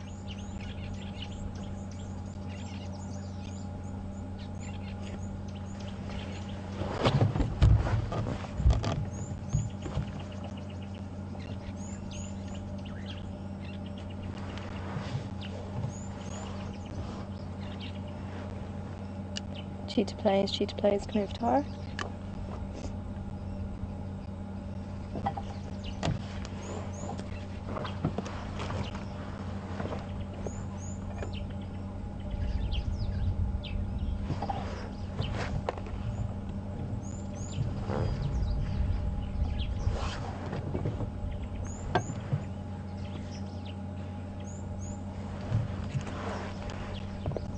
Oh, did I just miss it again? Was there a little one there? I didn't see it. I haven't seen a little one.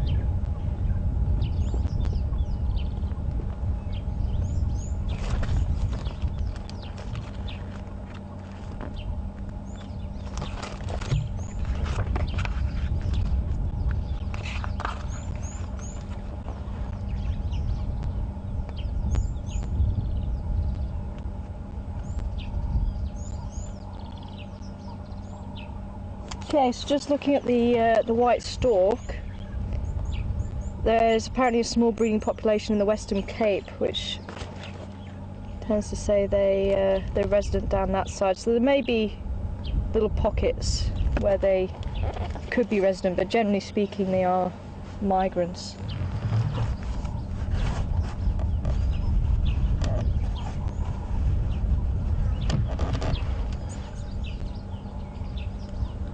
Okay, well, let's leave the hippos to it. I'm not quite sure who it's displaying to. The only one it's facing is the white-breasted cormorant. Doesn't look too impressed. But I think we'll take Buffalo's Hook Cut Line and maybe take Mvubu Road back down towards the dam. And maybe start searching around for our spotted friend. Because it is starting to get a little bit cooler now.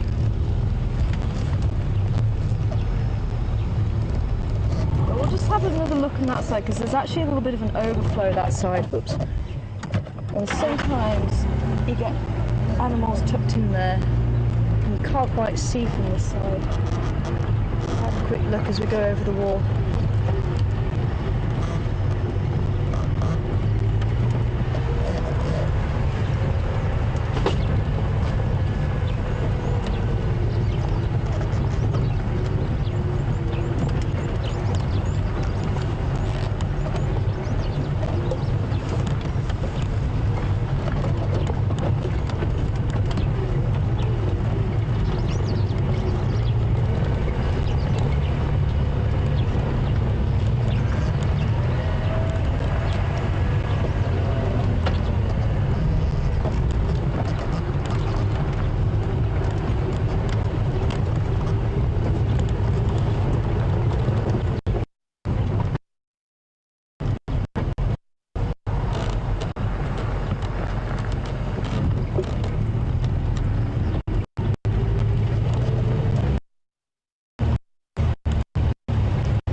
actually, under most of the hippos. You might even see them a little bit better here. Yeah, hello, you're going to show us your teeth again.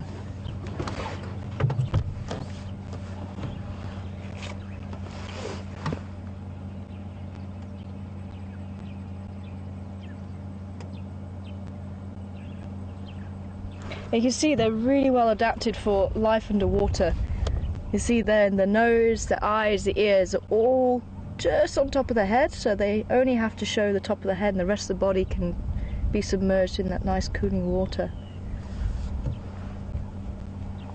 If you do want to see a hippo out of water, unless they are sunbathing, one of the best times of year to see them is actually in the winter, and they tend to come out fairly early in the afternoon, or they stay out late on into the morning because they can still withstand the heat, and then they tend to return to the water. But they do tend to leave the water at night during the summer months in search of food, and they are grazers, they don't eat meat, although there has been the odd one or two occasions where it's been documented them playing with a carcass, but they're not sure if they are actually feeding on it or just messing around with it.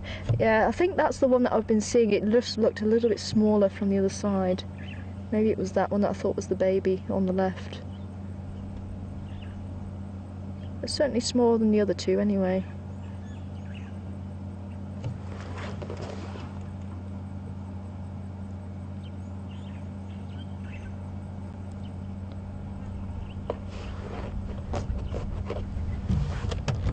Cool.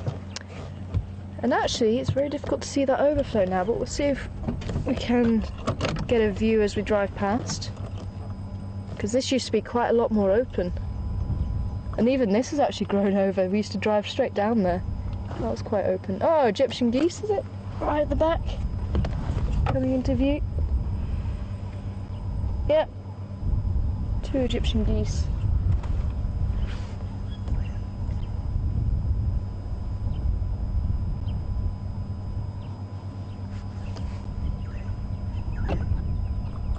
Quite nice and peaceful, so it makes a change for Egyptian geese. They tend to be quite noisy. They always have something to say about something. Although they can be quite useful. We have found leopard because of them a few times, but more often than not they tend to lead you on a wild goose chase.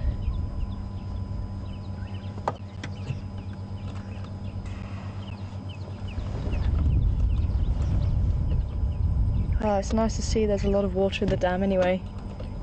Good rains.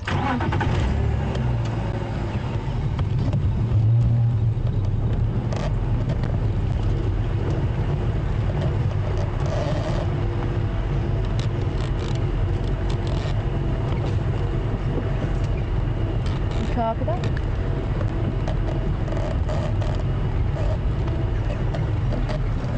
Yeah. Just see if anything's going on that side. Got some nice muddy areas there.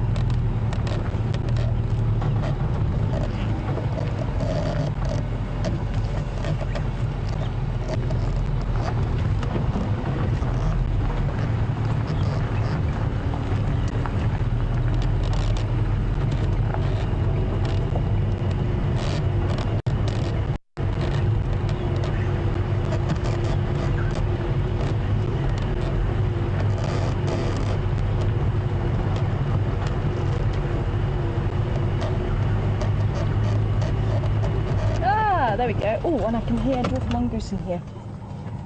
We've got the red-billed hornbill in the tree, magpie shrike, and I did just hear the squeaking of the dwarfies. I wonder if they'll come out for us.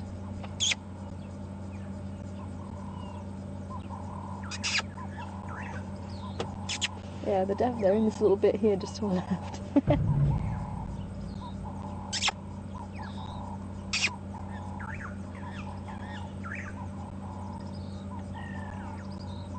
Now, this is quite normal to find a hornbill with dwarf mongoose. It's called a mutualistic relationship, and the posh word is a symbiotic relationship. So it just means that there's two parties involved, and they have even documented hornbills going to the place where the dwarf mongoose are living, which is usually an abandoned termite mound, and waiting for the dwarf mongoose to get ready to go out and forage. And it's also been documented the dwarf mongoose waiting for the hornbills to arrive before they go foraging. So there's this beneficial relationship, and the hornbills act as a sentinel while they're foraging. Is there a hornbill actually above them now? I think there is. If I roll back a little bit, there is actually one just sitting in the tree here, and he's sitting right above where I can hear the dwarf mongoose. Oh, there he goes. Yeah, he's just landed on the tree in front. But if we sit patiently, they might actually come out, because the dwarf mongoose here at Juma are quite inquisitive, and they quite often come up to the vehicle and see what it's all about, so we might be lucky.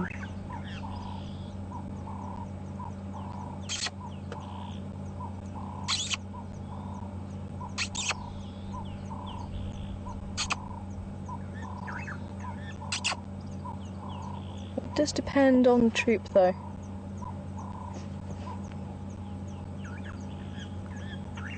Although the correct collective noun for a group of mongoose is a business. I don't know why. A business of mongoose, but there you go.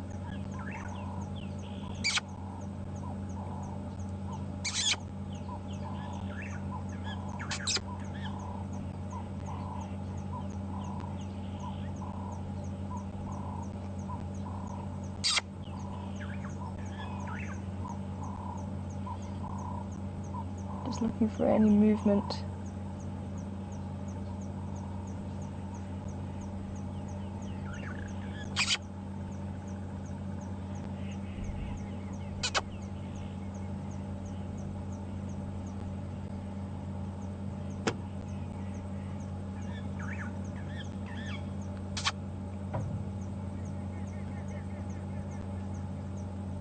Nope, they've gone quiet.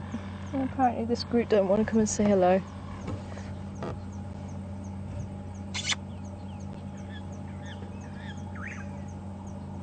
And there's no one popping out behind us, is there? Nope. Oh well, worth a try. That's also one of my favourite things to watch, is the family of dwarf mongoose. Especially this time of day, they're starting to head back towards their termite mound that they're utilising at the time. They'll have maybe... Oh, there we go! One in the road. Did you see it? So it looks like they are still scattered. They maybe have another half an hour and... There we go! Yeah! In the road! They are so small. Hence the name, dwarf mongoose. Okay, I'm gonna see if I can maybe just park in the corner and maybe it'll actually jump out again.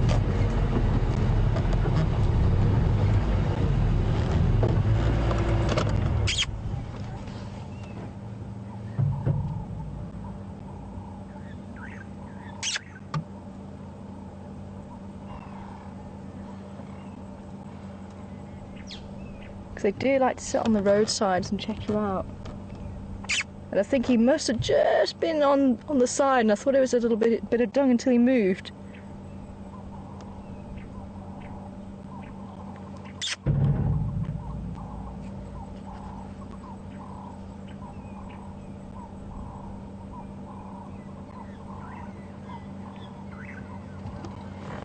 I wonder if it's the family that utilised this. There's an abandoned termite mound just a bit further up. It could be that family. But I think he's run back into the bush again.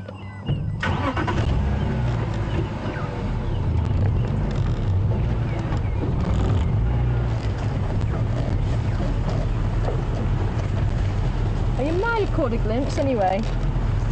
Yeah, we're watching the road.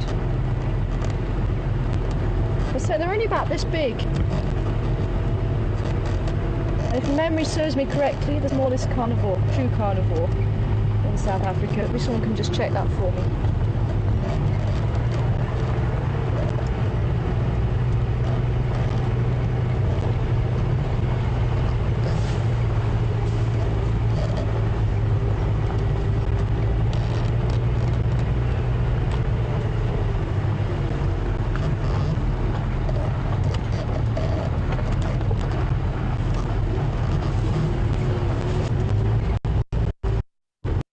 It must be the next corner that I was thinking about, but there was a nice big termite mound there that was utilised by a dwarf mongoose family. Oh, there's one.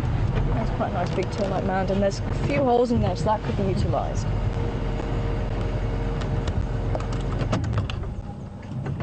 See all the holes in there. Nice and overgrown. And it's amazing the amount of species that would actually use an abandoned termite mound. Quite often, spotted hyena will excavate an existing hole that may have been used by or built by an aardvark trying to get at the termites. So they might excavate it and use it as a den for their pups. I'll say those widened holes tend to suggest this one is a dwarf mongoose home. And remember, termites, they're absolutely amazing little creatures, and what we're seeing above the ground, now that is taller than me than what we're seeing at the moment on screen. You probably don't get the full size there, but you're only seeing a tip of the iceberg. So it's probably 1/3 that you're seeing, so the other 2/3 are actually underground. It really is quite an immense structure for such a tiny creature.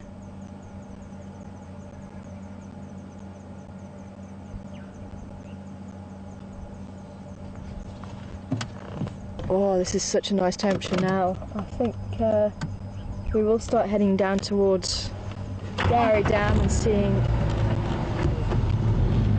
if we have any luck with a kitty cat.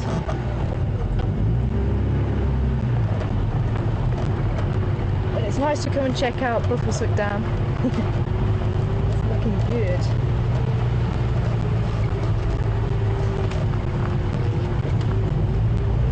And also, as some of you might remember, leopards also love to lie on top of termite mounds, especially in the wintertime, catching the rays of the sun, keeping them warm.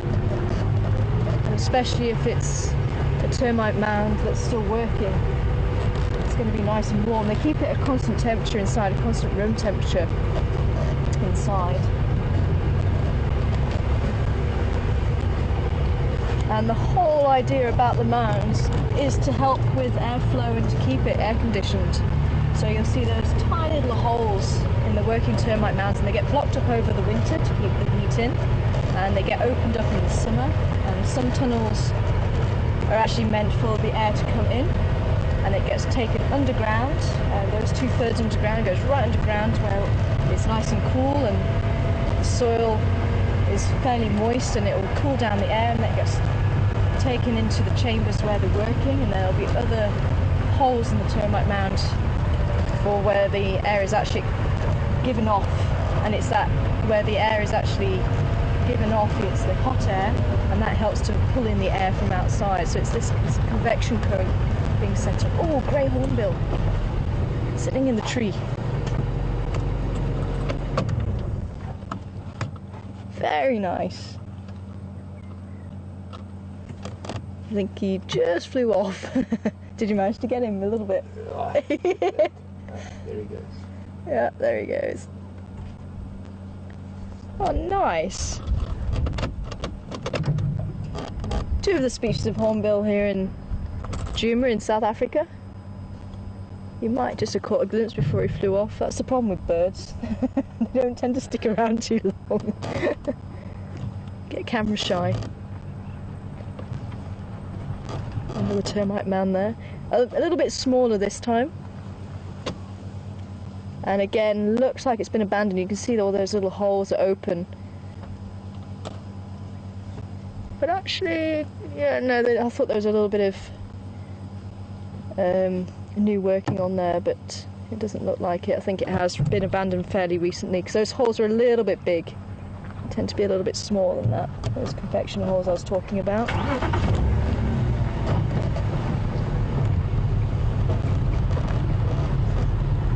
As I say, nature is just amazing. Just the fact that such a tiny creature has come up with that, and it's just the airflow just based on the hot air rising and the cool air, or the air being dragged in because of that hot air rising. It's just really incredible.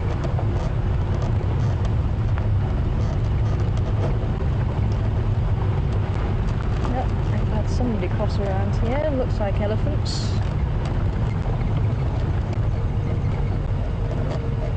Quite a while ago though.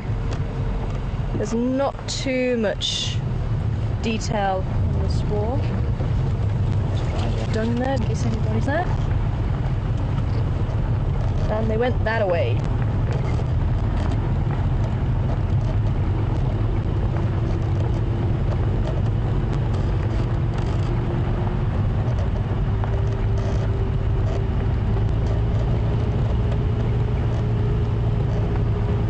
So for those of you who are following us on the map, we're on Buckles Hook Line, and you can see it's a nice straight road. And this used to be one of the old fence lines when the properties were all fenced. And I think it was around the 1950s, if memory does serve me correctly, the fences were dropped and the animals were able to move freely between the properties. So that's why it's nice and straight. Right. More elephant activity here.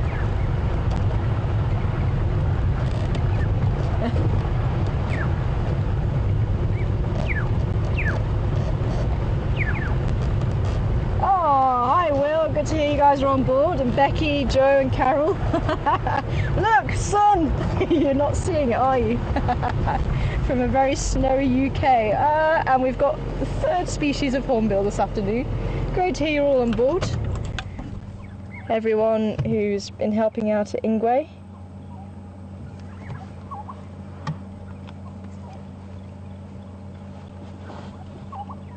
And guess what I spy?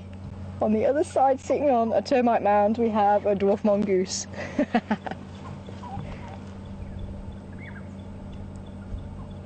Oh, there's a couple coming out to see us. Check one out, actually scent marking on the branch. I don't know if you can see that. You should be able to see that. I know it looks like there's a couple of pups there as well.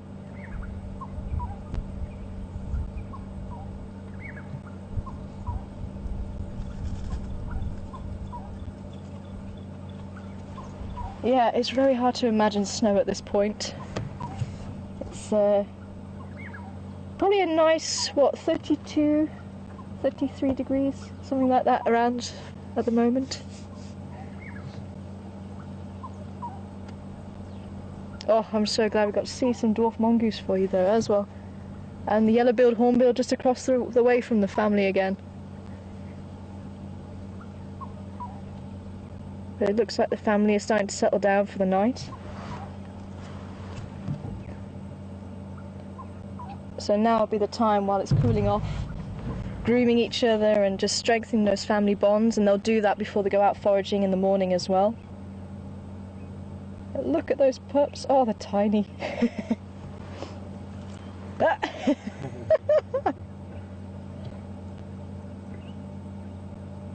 And checking out where the adult just scent marked as well. But just like a cat, they have the chin scent gland, you can see, and actually they're starting to copy. There's a little one just doing that then.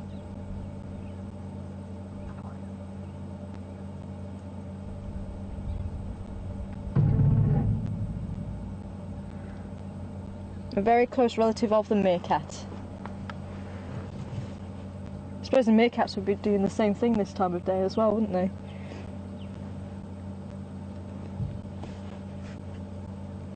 A similar sort of setup to the meerkats as well, having an alpha male and female who breed, and then the rest tend to help.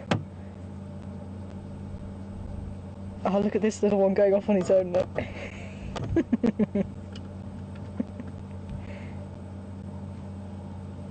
Oh.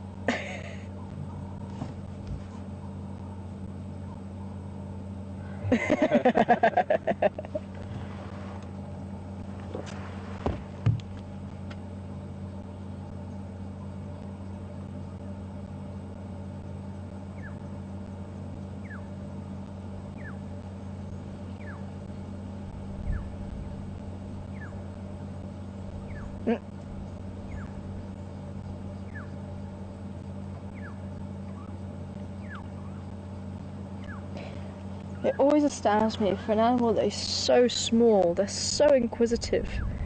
As I say, we've actually had some families come right up to the vehicle, right up to the wheel and check us out.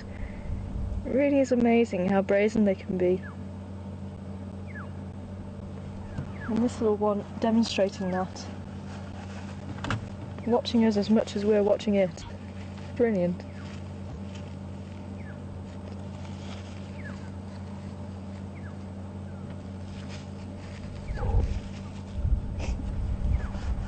So I'm not sure how much you guys have been watching, Will, Carol, Becky and Joe, but we're going to try and see if we can head around and try and find the cousins of who we study.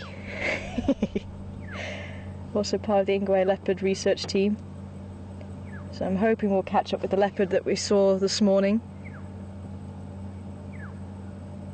But it is amazing to see these small animals, and that's part of it, the whole experience, being in the bush. It's obviously it's wonderful to see the big animals, and it's such a thrill to see them, but to see the small creatures, and obviously we've actually seen quite a lot of the small things this afternoon, and the vegetation as well, because obviously without the vegetation there's nothing for the animals to eat, and everything is actually connected, and it's all just fascinating how it does interconnect. I say I could sit and watch these dwarf mongoose so much. They really are quite a character. As I say, this temperature is really starting to become quite nice, and I really think we might be lucky in trying to catch up with our spotted feline. So I think we're going to leave the family, let them enjoy the last few moments of the sun and the warmth.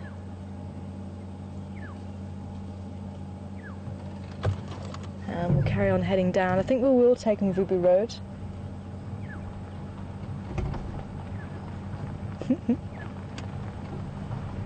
See if I can sneak past them without disturbing them.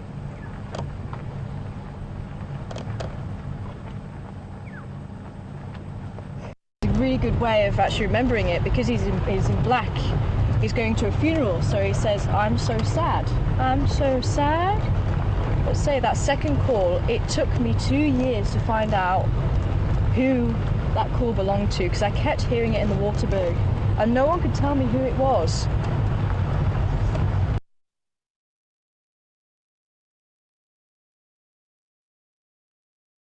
And finally worked out it was the black cuckoo. But I thought I saw somebody up there. We have had that in the past, a cat walking in the middle of the road this time of day.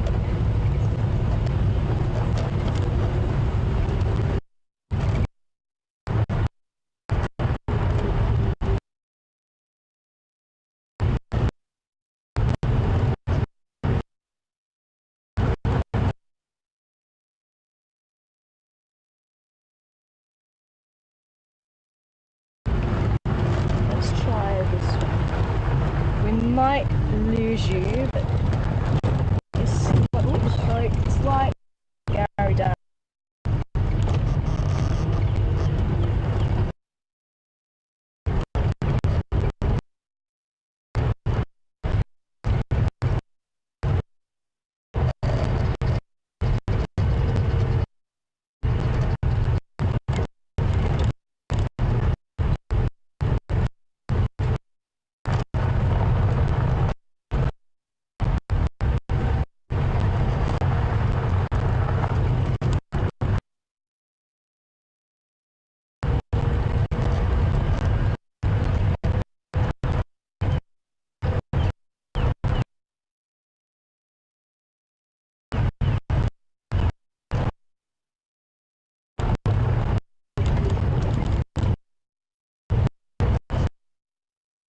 Being out in the bush and being...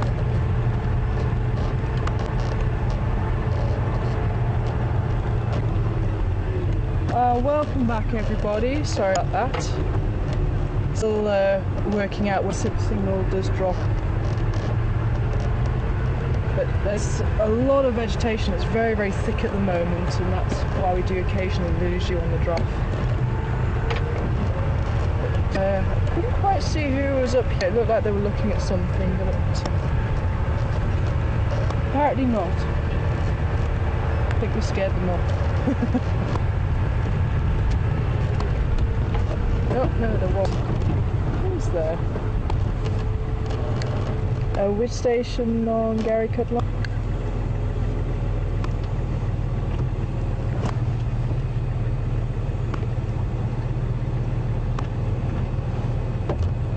He's going after something, but I can't get hold of him.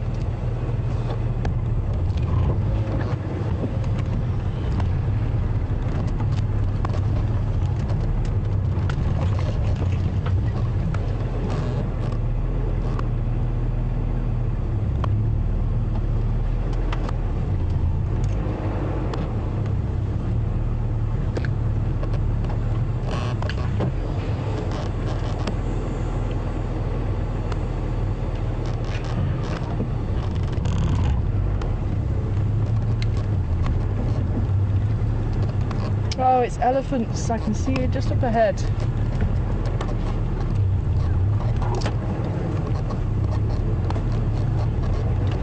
Apologies for bumping your lock. I'm not sure my comms are working. I'm not hearing anything.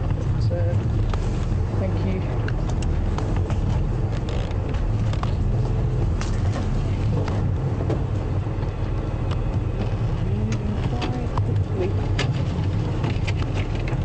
They're going into quite a thick bush.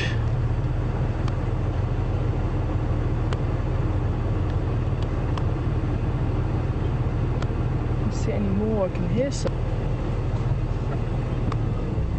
I'm just going a little bit just so we can get a view, but I do want to head round to Quarantine and see if there is any more sign of that leopard. See any more? I did see the elephant's head.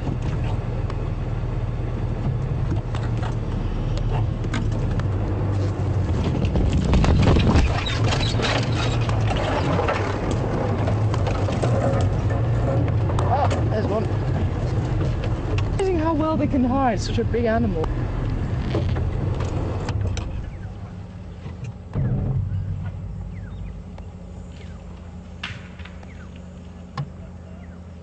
Now I'm not sure how many vehicles are here, so I'm just going to keep my distance. I think there is only the one.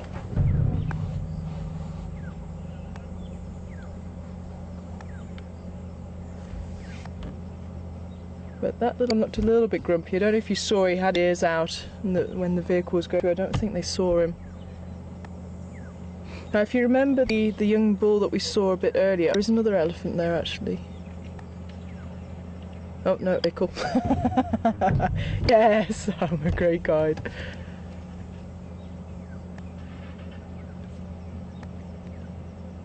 Could be an elephant in a vehicle, but yeah. But he's probably a bit older than this one, but it looks like this one's lagging behind, and that tends to happen with elephants.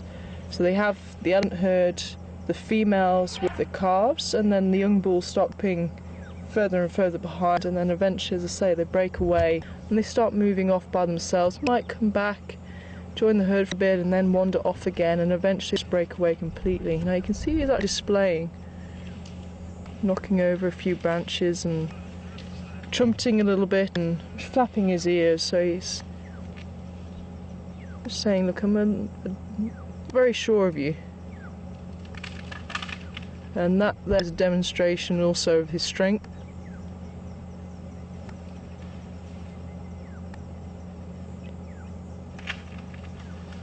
He's probably about a 14, 15-year-old.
Good afternoon, all stations. I'm online. Apologies for bumping the glove lock on Gary Cutline, sorry.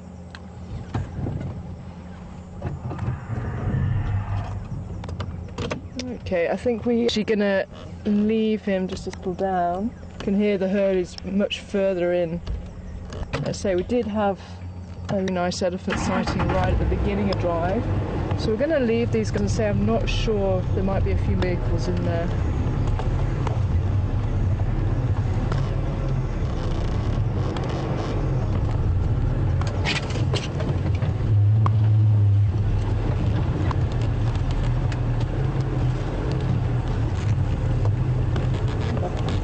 Hello!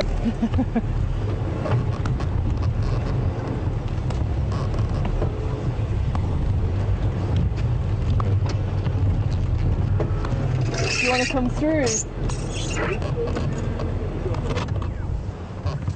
Yeah, sorry, apologies. I had a few technical issues, but I think I'm back online. Hi, I'm Tara. Nice to meet you. Me too. Yeah, we're going to head down to quarantine and see if we can't find that male from the morning. I don't know if anyone's... This is him that was working up through here. Oh, is he yeah, been... Sean picked him up on the cut and he moved in. Oh, okay. Walked straight into the herd of ellies and they chased him off. Oh, okay. Didn't manage to see where he headed to, so... Oh, okay. I was going to move back up Gary Cutline to Waterfalls and see... Okay, we've just come from there. I didn't see anything, so I might just take on Vubu then and just go that way. Perfect. Oh. I can hear you though. Yeah, it's really odd because I wondering- did hear you calling, and as soon as I was telling you what I was doing, it just dropped completely. So sorry about that. It was Mark's or Mark's. Yeah, this is Wendy. I'm just taking over for 2 weeks. So, Okay. yeah. Okay, cool. Well, Just yourself out at the moment. yeah, just myself for 2 weeks. Yeah. Right. All right, cool. Well, nice to meet you. Yeah, And you too. yeah, we'll see if we can catch up with him. Perfect. How long ago was he seen then? Literally, About 10 minutes ago. even 3-4 Oh, minutes ago. oh, wow, we just missed him again. No, I Yeah, this morning as well. And then I hear on the radio the Big Yin on Cheetah Plain driveway. Oh, crossing nice. yeah. Okay, cool. All Right. So we're heading up that way Yeah, I'm then. going to head up this way. Perfect, okay. Right, well. Sorry, we thought to fix the game drive radio. Apparently it dropped out and the leopard was just about 3-4 minutes ago and apparently went straight into this elephant herd, but they're not sure where he went from there. So hopefully my radio is going to keep working now. So Craig from Cheetah Plains, who I've just met, he's going to go up where we've just come down, see if he's going to pop out there. We'll go along Vubu, which is the other road that adjoins this block, and just see if we can't... Lucky. I can't believe we missed him just by 3 minutes.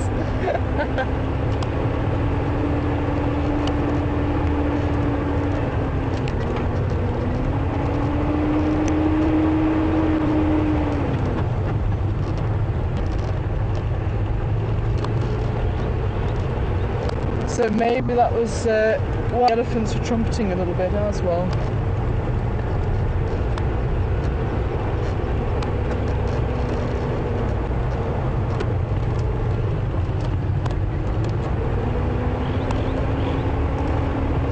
Well, hopefully with 2, maybe 3 vehicles on the lookout for him, we might have a look. Especially it's such a big block here. We might have had a fright from those elephants and we might have parked somewhere.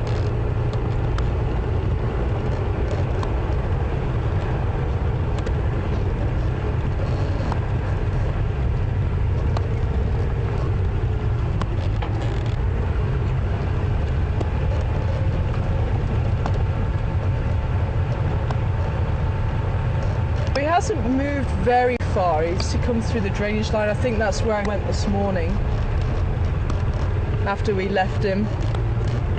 So it was really just a stone's throw, kind of over this drainage line here, and that's where I left him.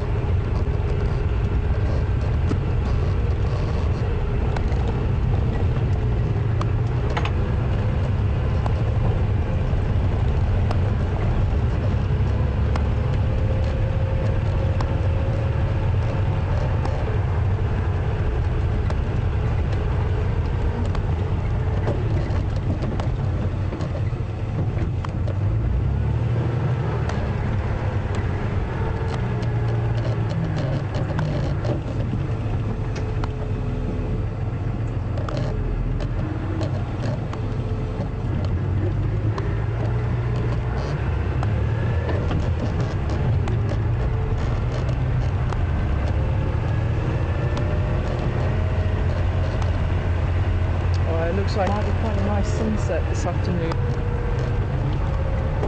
Just get a quick shot of that. Beautiful rays as well. Oh, stunning.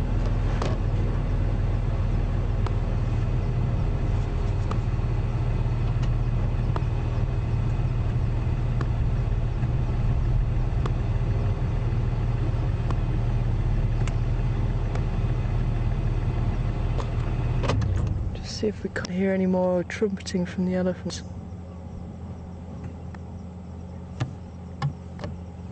No, no.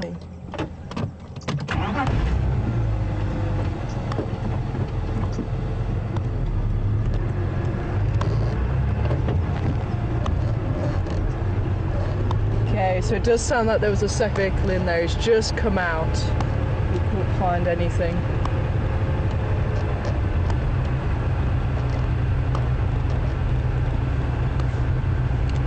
Sean Pintaro. Good afternoon. Just to let you know, I'm just gonna head on Google and just see if I can figure out anything this side.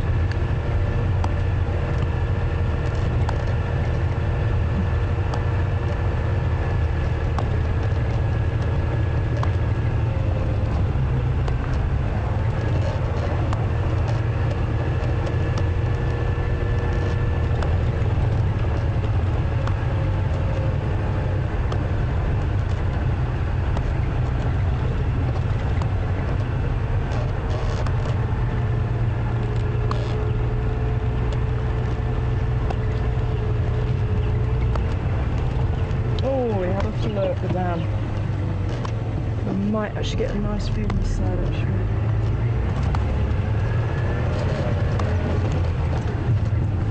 So just trying to work out, being I say it is quite a long block. So it really depends on what happened when he ran into those elephants and what way he went, but anywhere along here is possible it might pop out. Depends on obviously where he was wanting to go.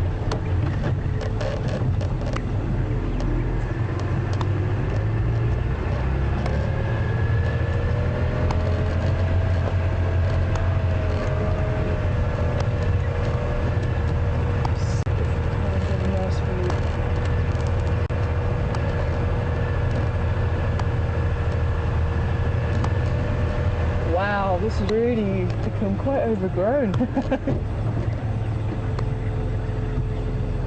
There used to be a little bit more open here. I'm just going to try a little bit further on. But I'm just keeping a check on it just to make sure. Don't have anybody join us.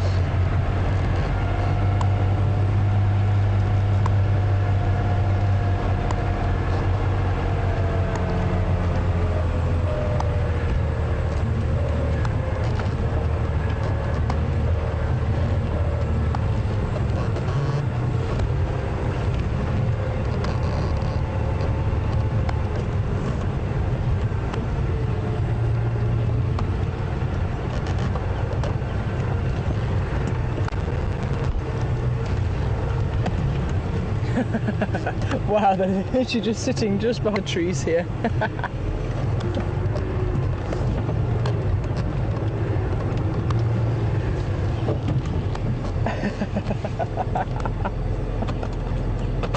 Oh dear. Well, it's worth a try.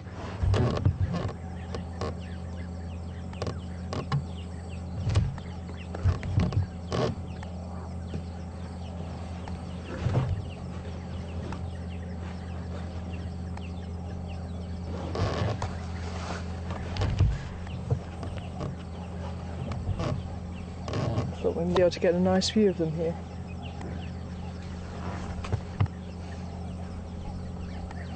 I'm just giving the boy just a bit of time to try and make his way, if he's going to keep making his way out the block, just to make... He may be making his way this side, but say it's such a big block. So maybe if he pulls down and he does come out this side, maybe we'll be lucky enough to catch him on the road. Can you see the buffalo through there at all, or not really? Slightly, yeah. Slightly. Let me just see. As I say, this used to be quite nice and open. It was just a few more more than what we saw earlier on. Let me just see if we can't get a look through. There's a little dry, open patch there.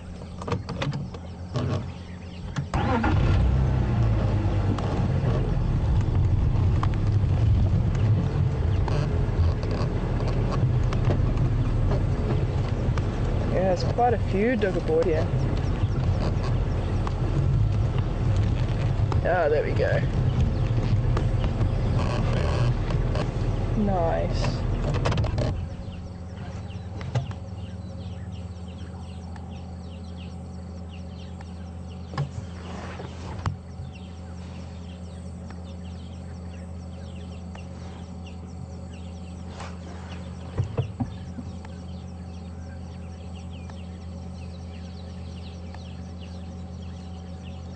Actually, I seem to remember we used to have crocodile in here at some stage as well. It's just suddenly come to me now.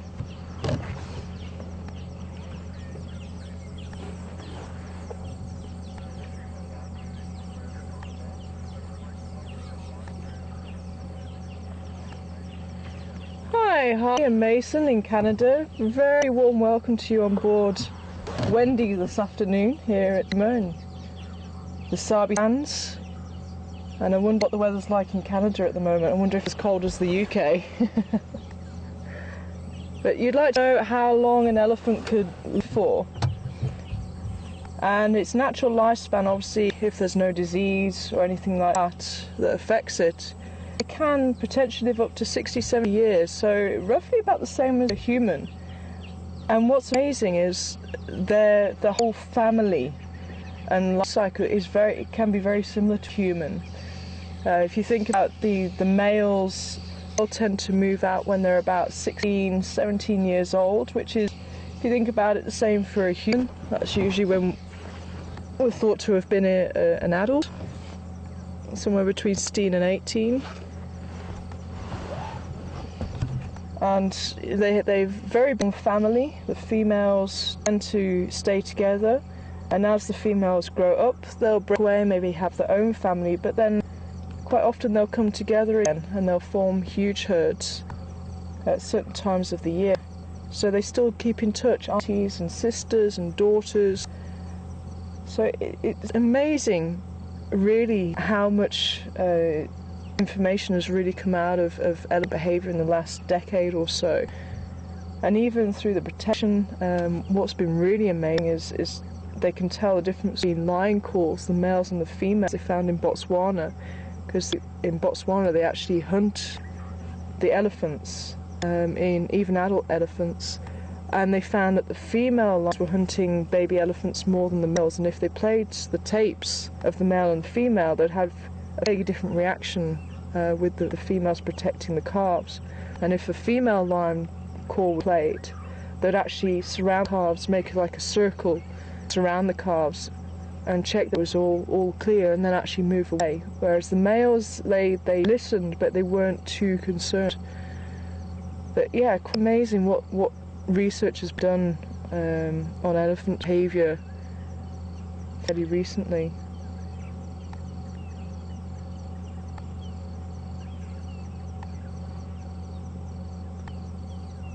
And actually, I wonder if anybody remembers the crocodile. I do remember the crocodile being in here. And we actually had some buffalo, and I think the crocodile actually went up, and I'm not sure if he tried to bite the buffalo on the rump, or something happened, but that buffalo moved out of the way pretty quickly, and then looked around as if to say, what on earth was that? I wonder if anybody remembers that. I think it was on the Gary cam. Oh, there's actually an oxpecker on the buffalo there as well. And that's another mutualistic relationship. So the oxpeckers tend to find the ticks, and you can see that the buffalo doesn't like it too much, and I think their claws, because they clamber all over the animals and sit on the nose and peck inside the nose, because it's actually the mucus and the earwax. They'll go for earwax and blood, so that's why they go for the ticks as well. But there can be a bit of a hindrance times if they've got an open wound, and they'll actually eat the blood from the open wound. But obviously the benefit to buffalo or any animal that they take the ticks from is they're removing the parasites.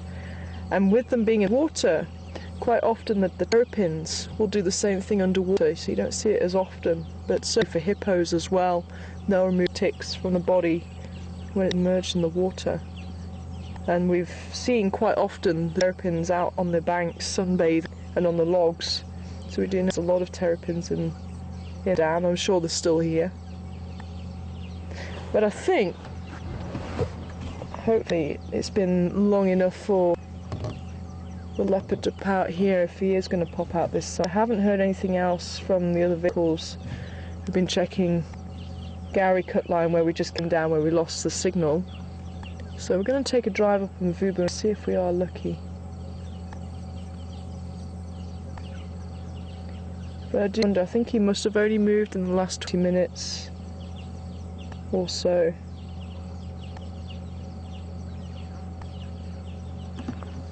Okay. Thanks, guys. He really doesn't look too impressed with that buffalo. The oxpecker's on his top of his head. He's looking very unimpressed.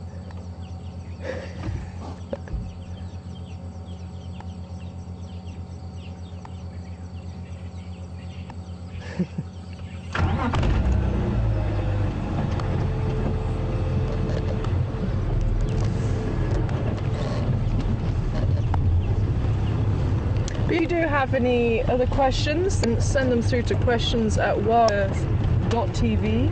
And for those of you who might just be joining us, you're actually joining a live safari here in South Africa, Djuma Game Reserve, the world famous Sea Sands. And it is in real time wherever you are in the world. We kind of did by the weather and the temperatures here. That's why we go out early morning and late afternoon looking at the animals. And as you heard, the leopard was out in about, I'd say probably about half an hour ago or so. And I lost a bit of road, didn't I? Go behind this bush. Get back on the little 2-track that came in on. So that's why for you, a little bit of bone there, for you it might be a little bit awkward at times.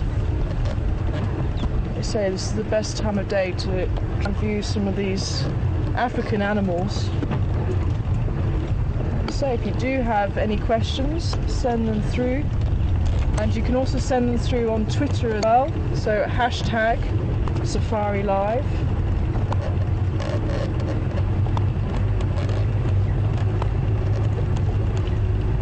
I'm really hoping we can catch up.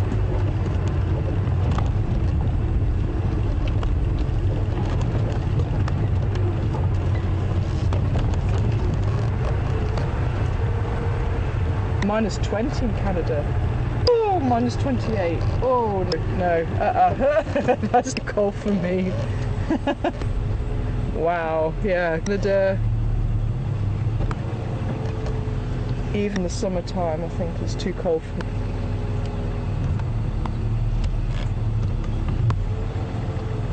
Because it would actually be your winter time, wouldn't it? I forget I'm in South Africa. I was actually in the UK about a month ago, so I'm still those time zones. And this little bird we've seen a couple of times this morning. And if you get out there too long, buddy, you might actually be food. Natal burfowl, those beautiful bright orange legs and beak.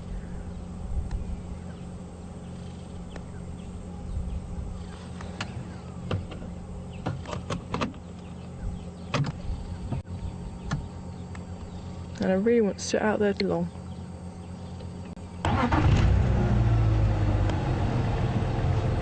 It tells me he'll be quite happy to sit there quite a little bit longer. So if you wouldn't mind, buddy. Okay, you're definitely not the brightest bird, are you?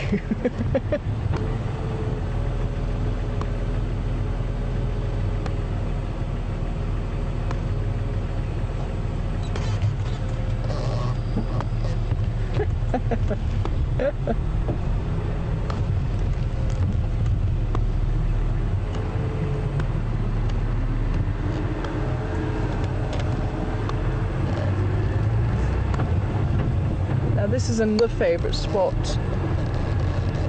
for Karula's cubs in the past. And I think it all depends on when Karula has taken the cubs as well. I think it will depend on the areas that the cubs like. So if she's been in this area quite a bit with them, chances are they'll know this area very well. You're definitely not wanting to leave, are you?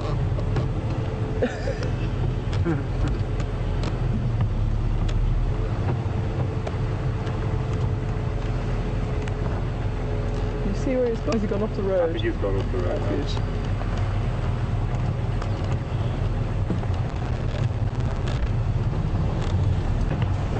So yeah, the vehicle that did try and follow him couldn't find where the leopard had gone in this bush. So if the leopard was her, unfortunately I don't know the personality of these leopards too well. Maybe you guys can help me out. Like, are they quite bold? Because if you remember Shavinzi, she was very bold.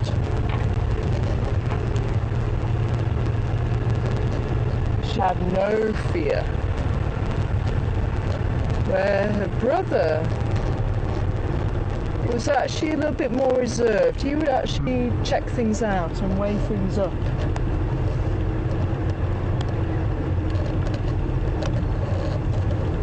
It's interesting to hear what these two are like. The quarantine male and Yama. Yama? I'm sure everyone at home screaming, "It's said this way!" It does take me a while to pick up names.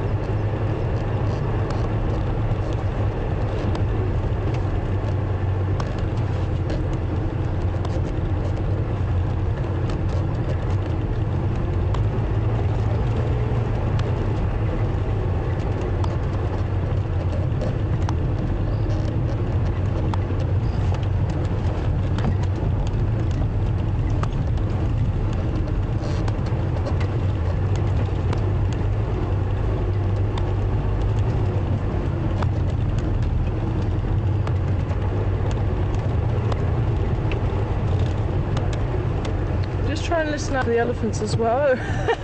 Another Franklin in the road. Looking at it thinking that's a very odd shaped bit of elephant dung. Bird. I think he was giving him the dust bath.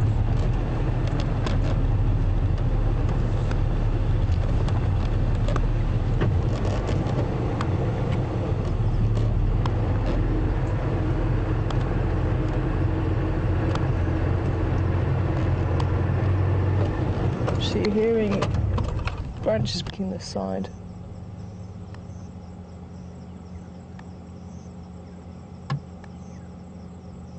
Nope. Thought I was.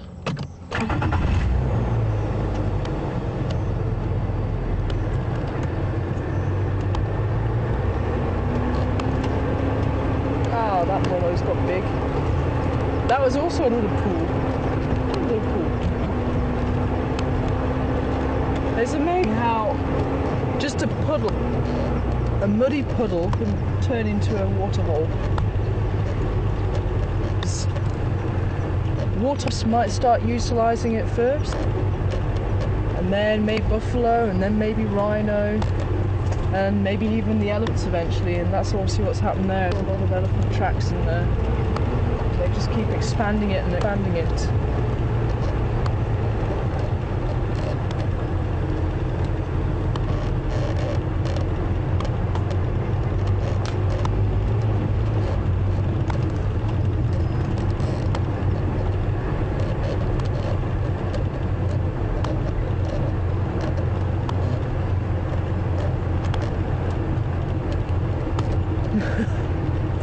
You're having your afternoon jog, just not wanting to get off the road. There we go, flexible.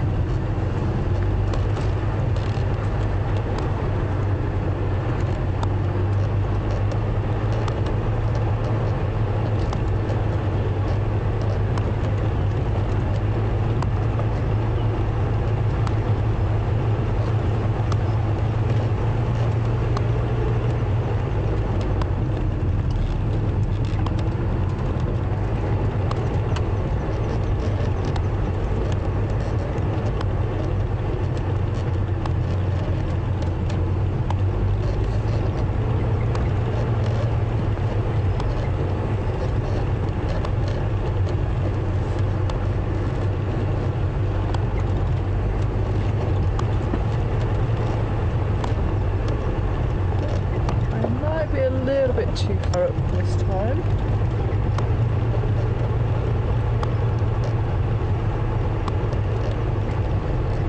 So you never know.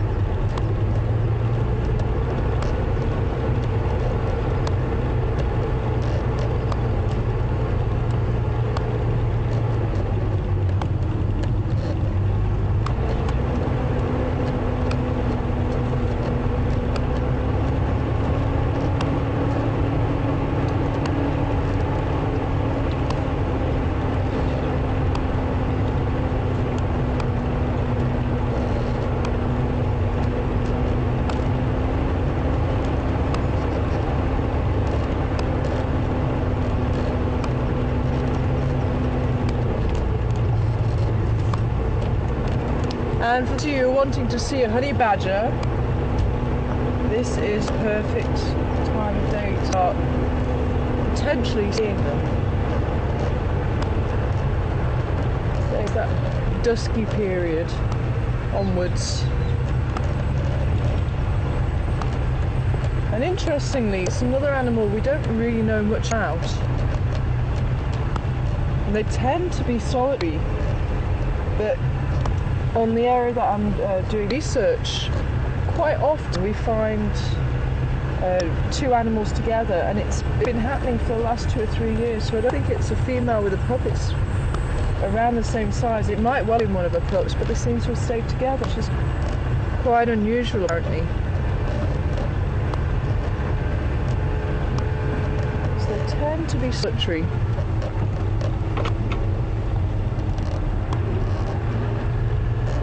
We're talking about mutualistic relationships, and the honey badger has one with honey guides, and the honey guides will tend to give a different call from normal mating call, and it's almost like a box of matches rattling. It sounds a little bit like the oxpeckers. They also sound like a box of matches rattling, and that's a signal that they've got a hive. They know where the hive is, and they'll get a honey badger to follow them. They'll actually move branch to branch, and the honey badger will follow them and break open the hive. And it's actually the grubs. It's a bit of a misconception to go for the honey.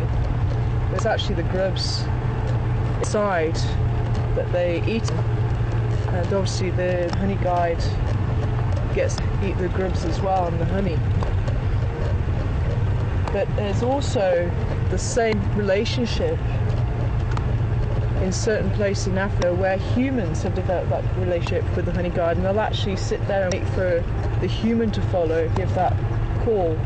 And I remember a honey guide doing that to us once. He actually tried to get us to follow it. We did follow it, but we never found life. It kind of lost interest. We couldn't keep up. It's quite amazing. So we're coming to the top of Mvu Road now. And I think the other vehicles have moved out the area. I think there's been another leopard seen up at Chi Plains, which is quite far from here. I did miss the name. It could have been in Kenyani. I think that might have been the name of the leopard seen, but I could be lying.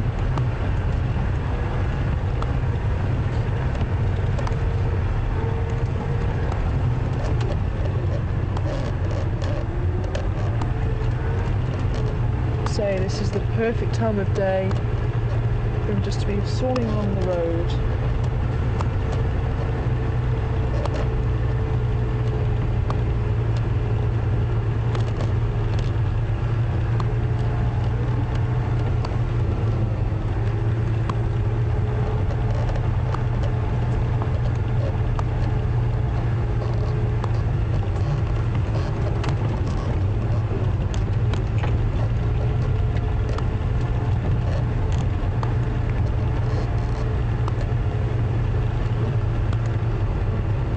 Good afternoon, John and Bonnie. Good to have you on board with us this afternoon. Oh, this is going a little bit.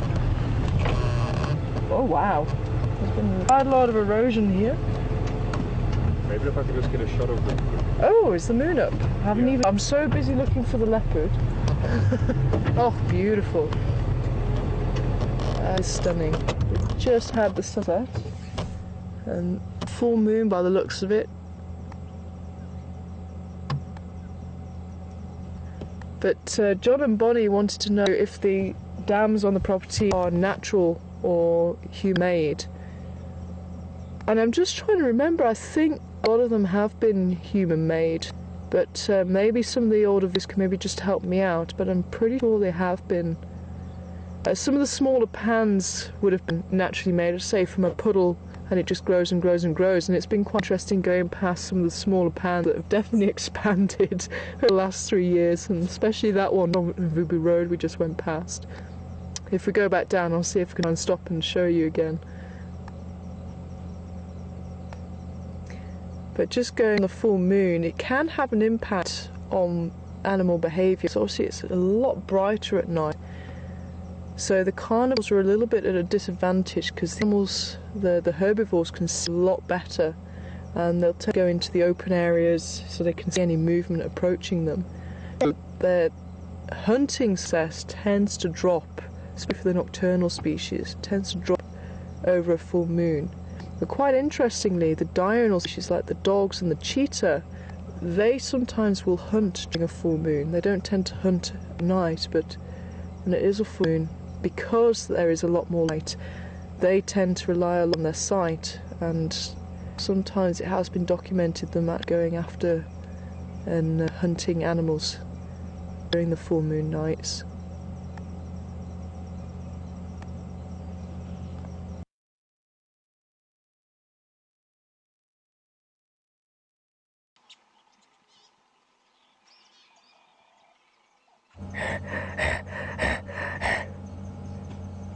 That's what you're listening out for.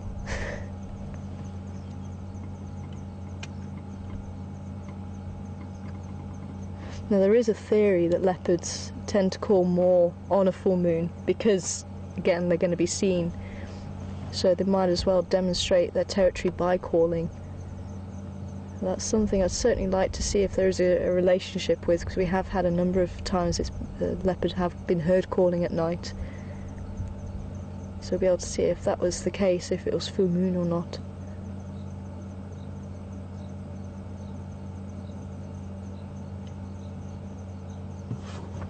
Beautiful. Nice call. Oh, look at the sky this side as well. Let's pull forward a little bit. Oh, beautiful. Wow. Look at that.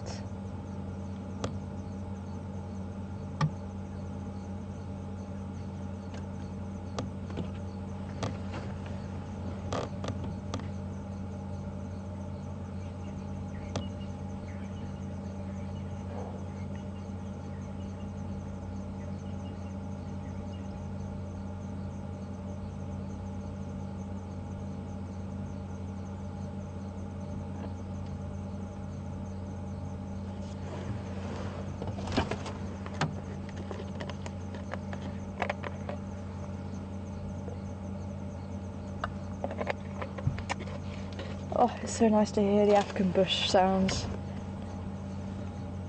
And we were starting to hear the fiery neck nightjar as well.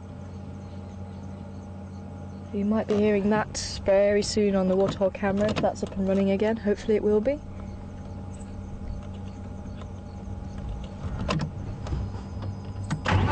Maybe even the hyenas might start calling. So, woo! Woo! They're very vocal, the hyenas, actually. They're spotted.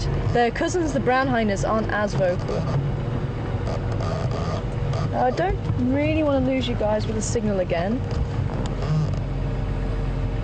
So I think maybe we'll just we'll go back down on Vubu Road and just see if he pops out there, and maybe we'll go along Central again and just do that first pass of Gary Cut Line, so we don't lose you. I was just thinking one of the last times we were here, we actually had mating lions literally just where the vehicle is now. Oh, amazing.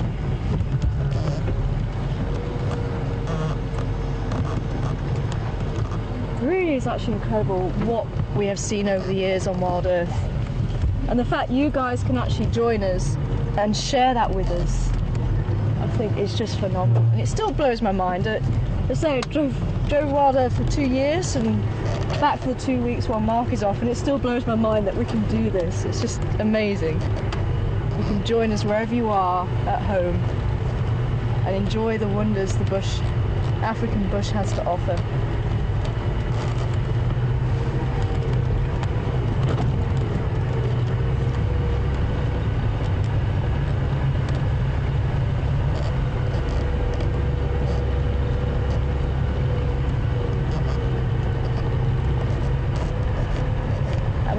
Be lucky, you never know, you might see a bush baby. They're very small primates, probably about this sort of size for the lesser. The thick-tailed, I don't think we get here. That tends to be about this sort of size in body size. Their other name is Galago or Galago. You'll hear that name. We do have a road named after them. I don't think we've seen an aardvark on drive. I can't quite remember. But there's plenty of termite mounds around. I'm just trying to remember. I think I might have seen the track of one once, and I do remember getting very excited, but that might have been at the Waterberg.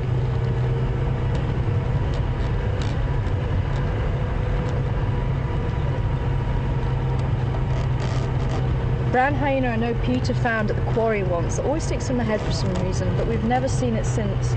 And they do have quite a strong paste, which I do look out for, and for some reason I've got a wonderful sense of smell when it comes to that, and I don't have a great sense of smell most of the time. But that one, I seem to get it maybe about 5 or 7 meters away, and I've never smelled a brown hyena pasting all the time that I have been driving around here, unfortunately.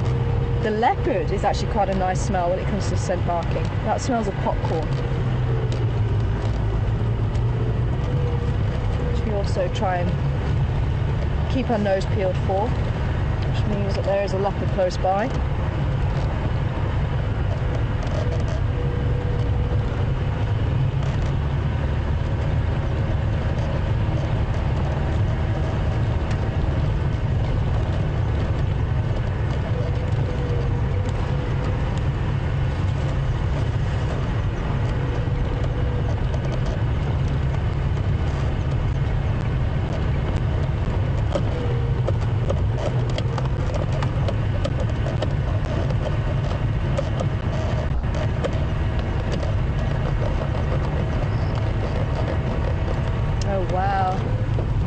Quite a large storm cloud building there. That was very, very typical of the storm clouds, is this vertical column and then the anchor head, which is actually trailing behind. That is very, very characteristic of the storm cloud. It's being caught by the sun's rays there.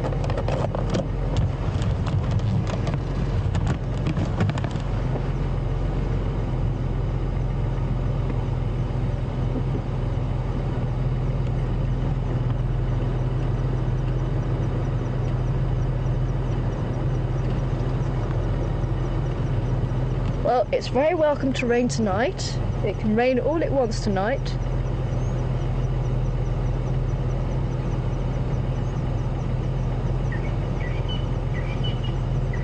As long as it's not raining tomorrow morning. And thanks, Pete, for that. And thank you very much, everybody who's welcoming me back and didn't get a chance to go and drive with me this morning. It is wonderful to be back, and I'm so glad I can spend a couple of weeks with everybody again on WildEarth. And it is just, it is amazing to be back. And it's been 3 years, but it feels like it's only yesterday. It's crazy. Absolutely wonderful. And I say, I'm really hoping we get a chance to spend a little bit of time with the leopards here. But we did catch a glimpse. We spent, as I say, about an hour searching, maybe about an hour and a half, and Andrew and Mark managed to get a really nice sighting this morning. And what was he trying to catch, Shabamba? I think a snake was it? You're going to have to help me with this name again. Shabamba? No. Gunyama. It's because I've got Shabinzi and Shabambalana in my head. But yeah, Kanyama. So you say it was like it's Kanyuma, Kanyuma. I'm gonna have to write on my hand and say it like 20 times tonight, I think. So you say he was trying to catch a snake or Squirrel, a squirrel or something. Couldn't exactly see. And apparently Mark was saying the tree was like this thick. Oh, brilliant. I remember one of the best things was watching Karula going after the guinea fowl. The guinea fowl always used to roost on the other side of the dam, just behind the camera. And she actually perfected the technique of scaring the guinea fowl, and they would have one fairly good takeoff and land, and then they, you know, they have to get a little bit of energy before they can take off again. And she knew this, and she'd chase them out the tree, and they would hit the ground, and she would chase them on the ground and catch them. And she became very, very efficient at that. And the boys, I think, were trying to perfect that as well. I seem to remember in Duna and Nishu.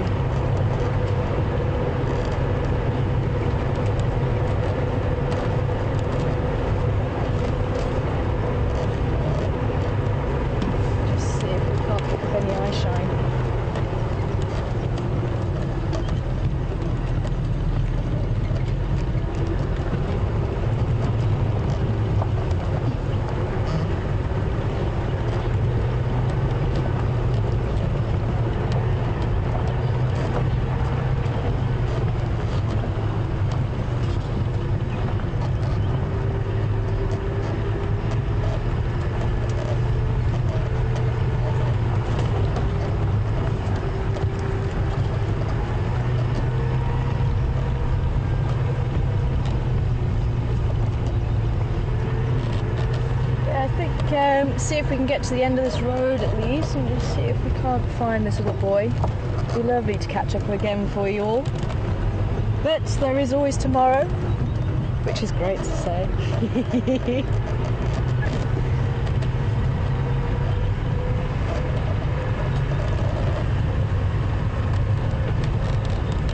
And I will certainly be filling everybody in on what I've been up to in the last 3 years. I can't believe it's been 3 years. I know I keep saying it, but wow. But just to show you that little pan, I don't know if you're going to be able to see it very nicely. Oh, hold on, I've got switches here, hold on. Ah. Does that work? Is that that's light enough? So that was literally probably about a quarter of the size of what it is now 3 years ago. So just to show you how these natural pans and pools can be formed. And I say all it takes is just a slight dip, and the water collects, and then during the summer the warthogs go, okay, cool, that's a nice little hole we can maybe wallow in for a little bit, and then it gets a little bit bigger as they start excavating the mud and rolling around in the mud, caping their body, so it actually protects them. It's almost like the natural sunblock. Then it gets a little bit bigger, and the buffalo come in and they start doing the same thing, and then the rhinos, and then the elephants as well, especially elephant babies, throwing the mud over the backs, and eventually they get extremely big, and obviously the adults can partake in that as well. Amazing natural process.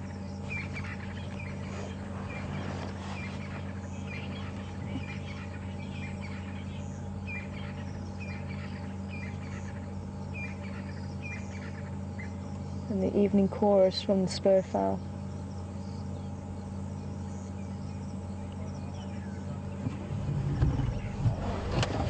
Well, I'm sorry I couldn't catch up with him, but as I said before, tomorrow is another day, and I'm really hoping we will get to see the rest of Karula's family as well, and hopefully the lady herself. I'm keeping my fingers crossed.